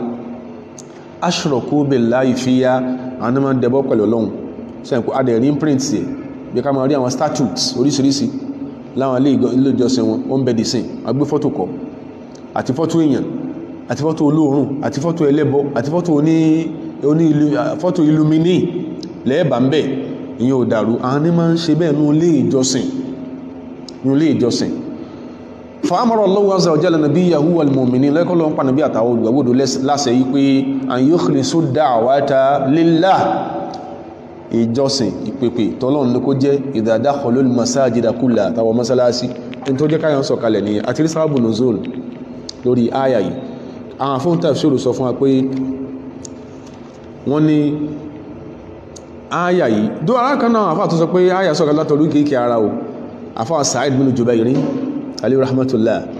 pé ó sọ kalẹ̀ fi a'da'i sujud láwọn oríkìríkì ara tàfin forí kanlẹ̀ hiya lillahi fala tasjudu biha li ghayrihi ẹgbọ́dọ̀ fún forí kanlẹ̀ fẹ́ nìkan sí bàbá rẹ̀ tó ń kí òun sí ni nígbàtí mọ́ sàádì sọ wípé du'a ibadatin wa du'a mas'alatin so dájí ẹ̀ náà ló ń worship àwọn kan gbá kíyàn fi làákàyè kún kíyàn fi farabalẹ̀ kún ààrẹ tó sọ bẹ́ẹ̀ ṣùgbọ́n àwọn afá sọ fún wa pé asábàbù al-mukhtalafu fi ta'addihi an sababihi wọ́n ní okùnfà tó jẹ́ káyà ó sọ̀kalẹ̀ tó ṣe pé àwọn àfáà controvert lórí pé ṣé n tó ṣokùnfà rẹ̀ rí ṣé n lókùnfà rẹ̀ okùnfà the cause for a particular textual revelation tó ti elicit controversy ládọ̀ àwọn àfáà wọ́n ní irú àyà bẹ́ẹ̀ àbí irú sábàbí bẹ́ẹ̀ kọ́ọ̀sì bẹ́ẹ̀ náà sún fi sábàbí yìí a máa lò ó dólè lórí tó ti rí ọ̀sọ̀kalẹ̀ àyà tààkà kí ló ti rí ọ̀sọ̀kalẹ̀ kásin lọ́hun lójú ti rí ọ̀sọ̀kalẹ̀ a máa lò ó mèsìn lọ́hun ṣùgbọ́n dhaniyun fi ghairi yóò máa jẹ́ conjectural text fún nǹkan míì wọ́n fẹ́ kíyàn sáyà láwà lò fún ọkàn fẹ́ kíyàn kọ̀ọ̀kan mọ́ kíyàn sáyà láwà lò ṣé torí ká kíyàn láyà fi sọ̀kalẹ̀ asábàbù al-mukhtalafu fi ta'addihi an sábàbì okùnfà tó jẹ́ káyà ó sọ̀kalẹ̀ ọ̀tí kí násù àdísì ọwá tó ṣe pé wọ́n fà á pé ṣé okùnfà yẹn jágùn sí nǹkan míì àbí lórí tó jẹ́ sọ̀kalẹ̀ nìkan wọ́n ní irú okùnfà bẹ́ẹ̀ násù yóò mọ̀ jẹ́ text yóò mọ̀ jẹ́ proof fi sábàbì lórí tó jẹ́ sọ̀kalẹ̀ kí o sí sin lọ́hun ni àyà ń fi sọ̀kalẹ̀ dhaniyun yóò mọ̀ conjectural àákàmọ́ yálò fi ghairi fún nǹkan míì tẹ́pàgbọ́ aláfarabalẹ̀ síbẹ̀ tó rí bá ṣe rí a sọ wípé adúpẹ́ fọ́lọ́hun níparí wọ́n máa ń dìde kí ẹ bá jùyàn lọ kìí ṣe ń bá jùyàn lọ ní ó sọ pé tó rí mi ní tó àti dì bẹ́ẹ̀ a wà kájú lẹ̀fẹ́ ní ọ̀hún a ní kí ó ti fẹ́ ń sọ rẹ̀ di nǹkan mí nìyẹn mo lápọ̀lẹ́ àti yìí lágbájáde a pọ̀lẹ́ àdìde kí ẹ̀sìn wá kọ́ wa báhùn onafa wa ali sọ̀bù ní ali rahimahullah wa ra'ahu nínú tí a tó pè ní rawa'ihu al-bayan fi tafsiri ayatil hakam ó ní ṣé kéyàn ó dé olùkọ́ àfá èèyàn ńlá tí è ṣe pòkí al-yajuz al-qiyamu lil-qadimi só lẹ́tọ̀ọ́ kádìdé kí ẹn tó bá dé wọn tó ṣe ń train ọmọ ọlọ́mọdé train misfiti so lẹ́tọ̀ kádìrí kíyàn tó bá dé idha kana min halil fadli wa salah tẹ́kùn àwọn ẹni tó wà eminent tó sì jẹ́ èèyàn rẹ̀ lódé sáàdìdé kí wọn ẹn tí ó ń rò bọ́yá bala súnà tó ń gbọ́ ní pé ọmọ gbọ́dọ̀ dìde kí àfà rẹ̀ lè kéwú ọ̀ kí títà rẹ̀ kíláàsì máa gbọ́ wọn ní dhahaba jumhurul fuqaha a sì pé èyí tó ń gbé kí ọ̀rọ̀ àfà àkẹlò ń gbé kiri èyí tó pọ̀jù náà àwọn àfọ́ oní fíkíwù àwọn àfọ́ oní mímọ̀ wọn tó pọ̀jù majority náà lọ síbi pé ila jawazil qiyami lil qadimi a máa ń dìdí kẹ́ tó bá dé ni idha kana musliman tó bá jẹ́ mùsùlùmí kódà kọ́ mọ́ jẹ́ mùsùlùmí tó bá jẹ́ mùsùlùmí min halil fadl náà wọn ẹni tọ́lọ́ ń dá lọ́lá wà sọ́lá àti tí ọlọ́run jẹ́ kí ire kó wà lára wọn ala waji takrimi a máa fi ń pa wọn lé ni ìwọlọ́gbọ́ yí pọmọ rẹ̀ yọ́nà rẹ̀ kú yọ ni yọ́nà rí wọlọ́gbọ́ yí wọlọ́gbọ́ yí pé ó dé òǹgbẹ́rù bọ̀ ọmọ ìwá ń sọ pé mam sàmàlìkún àfà ìwọlọ́gbọ́ mi yí ó ìrímọ́ dẹ̀dẹ̀rin nìyẹn ó ìrímọ́ dẹ̀dẹ̀rin nìyẹn ìwọlọ́gbọ́ yí ó lẹ̀ sí wọ́n sọ yìí tẹ́ pé yìí lọ́wọ́ mú sẹ̀pẹ́nìkan ní bọ́ ọjà lé lórí ṣùgbọ́n bí tán ti máa ń kọ̀yàn lẹ́kọ̀ọ́ generally wọ́n preach pé nǹkan mí kù kò yẹ kó take care personal in tó lè gbọ́n wà sí náà sọ fún ọjọ́ tó lọ gbọ́rú ẹ̀ kìí sí pé kò sí nǹkan mìíràn lè sọ máa sí ń béèrè ní oṣù kìíní inú elicit responses wọ́n lè dìde fún ala waji takrimi lórí pàfẹ́ pọ́nlé lẹ́nà ihtiramul muslimi wajibun tó kápá mùsùlùmí lé ọ̀ranyàn ni kápá mùsùlùmí ọ̀ranyàn ni káṣì lọ mọ̀ yàtọ̀ sí pé intra marital relations ń bẹ láàrin àwa àtàtàjọ gbẹ́sìn yìí ọmọ mi ò fọmọ yín ọmọ yín ò fọmọ mi àti àfíìpá free nígbàtí rírú ẹ̀ ṣe problem sì tún wà inú family ìwọ nìkan tó mọ́ sí ọlọ́pọ̀lọpọ̀ ọgbà ìwọ nìkan ló gbẹ́sìn yìí lọ́kùnrin àti ìyàwó rẹ̀ ọmọ yóò ní gbé ń sánmà náà kọ́ wọn lẹ́kọ̀ọ́ débi pé wọ́n lè fit tán bá wọn other siblings wọn lò wọ́n lè fit out of every 10 houses lọ́kà street ti ẹ yàtọ̀ síbi táà ti pọ̀ táwọn rò bá pọ̀ nígbà láti rí àwa lójú kan out of every 10 house ilé tí ẹnìkan tó ti gbẹ́sìn ìbò sí gbọ́ yìí so àwọn mẹ́sàn yòókù yẹn ò ní bá wọn sínú ayé ò ní ìdí wọn so ànábí ò bá wọn yẹ̀wò Mọ̀dínà sí èyí ó gbọ́n tó pọ̀ yìí ọ̀rọ̀ ibi ọ̀ràn yẹn ká rùkú ká sùjúdù ká gbóríkù mẹ́láwà torí lè ó appertain to as social relations àwọn afáà ní àpọ̀nlé kápọ́ mùsùlùmí lè ọ̀ràn yẹn ni èyí tó wá ń kọ́mọ yẹn àbó sọ di protocol àbó sọ di blueprint tó fẹ́ padà implement sí Islam lọ́wọ́ sọ̀yàn àádìde kíyàn àníbì tó sọ pé sallallahu alaihi wasallam tó fẹ́ sìtú man ahabba ayatamasala lahu rajulu qiyama ẹni tó bá fẹ́ ẹni ọ̀hún tó bá fẹ́ tó ẹ pé tó mọ́ wánu kásádìde kí o tipátipá sí bó náà sáré man ahabba ó sáré ibi tí fáìlì wà fáìlì bẹ lára ismu mawsuli ní tí ó dàrú tí má bí náà lúgàbá tí á dàrú mọ́yàn lọ́wọ́ wàhálà nìyẹn o man ahabba ẹni tó ẹ pé òun ló máa ń wù ní máa ń dá lọ́rùn bẹ́ẹ̀ bá ṣe fún gbogbo Ìbàdàn ní ọmọ pé ń bínú man ahabba ayatamasala lahu rajulu qiyama pé káwọn ẹ̀sá dìde kí òun tipátipá by fire by force àníbì ní irú èèyàn báyẹn falyatabawwa maq'adahu minan nari kó wá àpótí tí ó jókòó sí inú ọ̀nà ó ń gbéraga nìyẹn ìtànà bí sọ tẹ́lẹ̀ mímí supply nìyẹn sáà bí sọ pé tó dìde fún Al-Imam Ali Sabuni hafidhahullahu wa ra'ahu wá ní ó ní tánà bí sọ yìí sallallahu alaihi wasallam jumhurul ulama ètò pọ̀jù náà wà fà ala jawazil qiyam lil qadimi wọ́n ní àníkádìde kíyàn ọlẹ́tọ̀ báyá wọn ó sì kọ tí àti ẹ tààtún ká wọ́n náà sọ átẹ́gùn illa idha kana fasiqo ẹntàlímọ́kì ní bá jẹ́ pòkì in certain circumstances náà tún ní o ìjọ tí àwọn Mongolians wọ́n invade Damascus tí wọ́n ṣe mùsùlùmí ṣe wọ́n tí wọ́n ṣe irú ẹ̀ṣẹ̀ lẹ́sìn kankan míì láyé ṣáájú ọjọ́ àti lẹ́yìn ọjọ́ yẹn àwọn ọmọ kẹwu Sheikh al-Islam Ibn Taymiyyah àtàwọn àmọ́ kọjá lọ́sàn gan wọ́n ra Mongolia tán mutí gan àwọn ní ágùnlà ala ta'idhuhum só ní ṣe wà sí fún akẹ́kẹ́ wọn ẹ̀fẹ́ rẹ̀ o nígbà bá mutí yóò tán lọ́sàn gan tó bá dálé wọn lílé jẹ wọ́n yà bọ̀tá wá sí wà sí fún ọlọ́sàn pé ká mọ́ mutí ń sin ọbádá wọ́n sàn agun jẹ wọ́n yà so ibi tó bá já sí pé káyàn pòkí lòdì kámọ́kì á lórú yàn kó lè bá fíìlì pé tí ń ṣe ní ọ̀dá personality ẹ̀kọ́ la hate but attitude ẹ̀ lásìkí ní ọ̀dá tó bá jẹ́ pòkí Islam sọ báyìí àwọn àṣíyá àbójẹ́ olùyapọ̀ Ọlọ́run fẹ́ ẹ̀kú bẹ́ẹ̀ tí ń sọ kẹ́mọ́ sọ̀rọ̀ Kùránì báyìí sọ̀rọ̀ ànábì báyìí ní tí ó sọ pé àfá jẹ́ ń bá owó bìnrin kan ìyàwó rẹ̀ ọ̀tọ́jú ẹ̀dá adájẹ́ ní tó máa sọ ti irú èèyàn báhùn ẹ̀mọ̀ pẹ́lẹ̀ ni ó lè ní àfá ẹjẹ́ fi nǹkan ló nǹkan kí nǹkan lè bá jẹ́ nǹkan irú àwọn èèyàn báyẹn ẹ pẹ́lẹ̀ ni ẹ má jẹ́ èèyàn báyẹn lẹ́ẹ̀ni kí gbogbo àwọn explanation sí kò tuntun náà àwọn àfá ti ṣe ṣùgbọ́n tó fẹ́ di ẹ̀sìn lókùn lọ́rùn tó dẹ̀ ń sẹ́ẹ̀lì ẹ̀ ó ń sẹ́ẹ̀lì ẹ̀ hook line and sinker for the unnoticing ones ní wá má kọ́ ọ sí wa onígbèraga ìwọ tó ń ṣe wá sí pé ẹ̀yìn ìwọ̀n ìdìde kíyàn ó ń gbèraga ní ọ́ àwọn tó kọ́ lẹ́kọ̀ọ́ ó ń fi rẹ́ wé wọn náà ó sọ pé ẹjọ́ dẹ́gbẹ́ ìwọ lè ṣe wá sọ́mọ kéèkè pé ìwọ̀n ìdìde kíyàn sí wọ́n gan pàwọn àtójú ọlọ́lé so we saw nothing other than what other than seed of ignorance and arrogance ìta ń gbé sẹ́mi àwọn èèyàn nìyẹn súnà lásì pé àti làkẹ́ bá ń bẹ fún àárọ̀ súnà gidi wọ́n àwọn fojú pé lè ní súnà tí ò tó nǹkan wò tán sì mọ́ kí wọ́n lò mí sí fún àwọn èèyàn ẹ má já sí pé káànà mashhuran bil kibri ó ń gbéraga ní wàhú bí zuhuri ó fẹ́ mọ́ hàn iṣẹ́ rí apá adé ní ẹ̀lé kíá ní ìwúrò èèyàn báyẹn ẹ máa wò báyìí ni ó ẹ máa wò bí búrẹ́dì tó gbó omi àwòmọ́jú àmà wọ́n ní ṣùgbọ́n mọ̀stẹ̀dẹ́lá bí i ba'duhum in táwọn kánú àwọn èèyàn àwọn ọ̀dọ́ ẹgbẹ́ mi náà rí fàásí tán máa fi ń sẹ̀rí mimman ilọ́kíyà mi nípa apá àlè ìdìde kíyàn máa kí màmá rẹ̀ ń jókòó kí bàbá rẹ̀ ń jókòó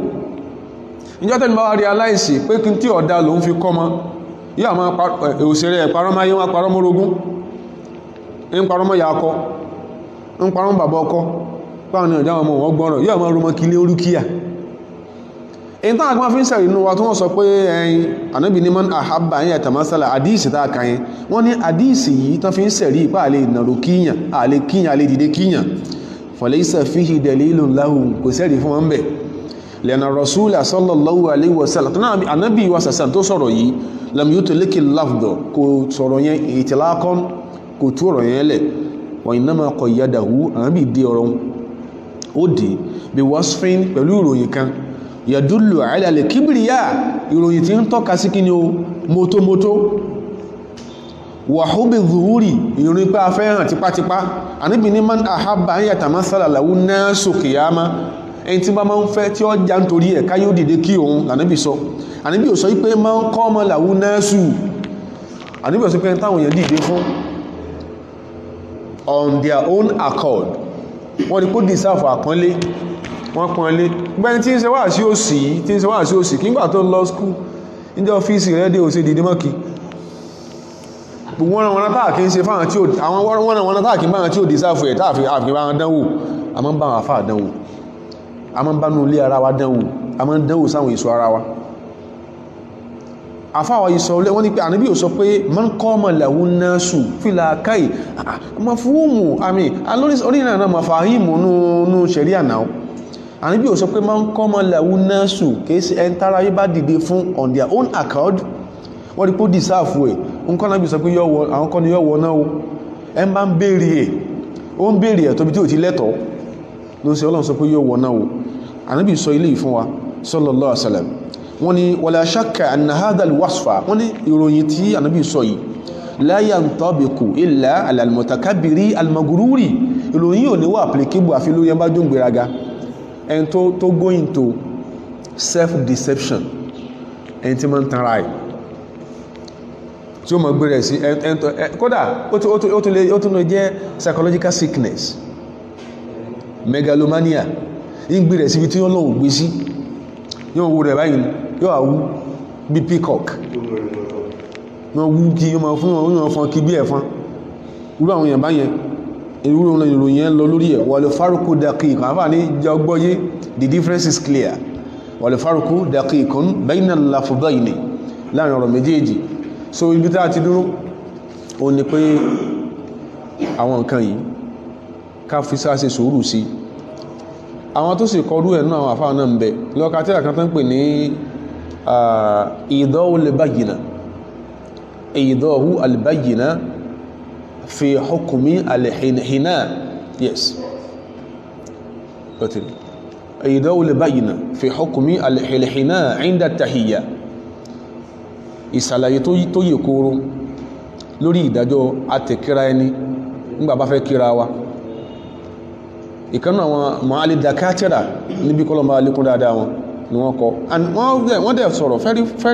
very plain ìwọ ló ń fojú pé lẹ́bọ ẹnìkan kọ tírà kan lórí irú ọ̀rọ̀ tán só sì pé ẹ bá ti tẹ̀bá ó di múṣíríkù ní àfáàfá rẹ̀ balẹ̀ bàbá tí ẹ náà ń gbọ́n mú ó sọ pé ó di múṣíríkù náà ó sọ pé ó di múṣíríkù èyí ó fara balẹ̀ ní o inú tí wọ́n sọ yẹn tásìkò ní gba káàkà lónìí kọ́nkàdùkú náà wà Ọlọ́run dákun ṣàánú wa o mọ́ sí á ní murtaziqa ẹni tí ń fẹ̀sẹ̀ jẹun tí ń dàrú tí ń ṣe bí ẹni tí ń dìfẹ́ndì ẹ̀sìn ọlọ́mọ́ sí á bí Ọlọ́run Ọlọ́run ibi tá ti lè ṣàlàyé ẹ̀ láti sọ yìí nínú ojú yẹ jù bẹ́ẹ̀ lọ ibi tá ti ń sìn ọ́ tó ní àfi sìn ọ́ Ọlọ́run dákun jọ má sọpọ̀ ọ̀gbà lọ́wọ́ wa o èyí tá bá ń ṣe láṣìṣe Ọlọ́run èèyàn ni wá o ó sì dáwà tó ń tipá mọ́ sàṣìṣe ni Ọlọ́run fi àánú àforíjì yẹn tó gbòòrò fi gbà wọ́ Ọlọ́run subhana rabbika rabbil izzati amma yasifun wa salamun ala al-mursalin walhamdulillahi rabbil alamin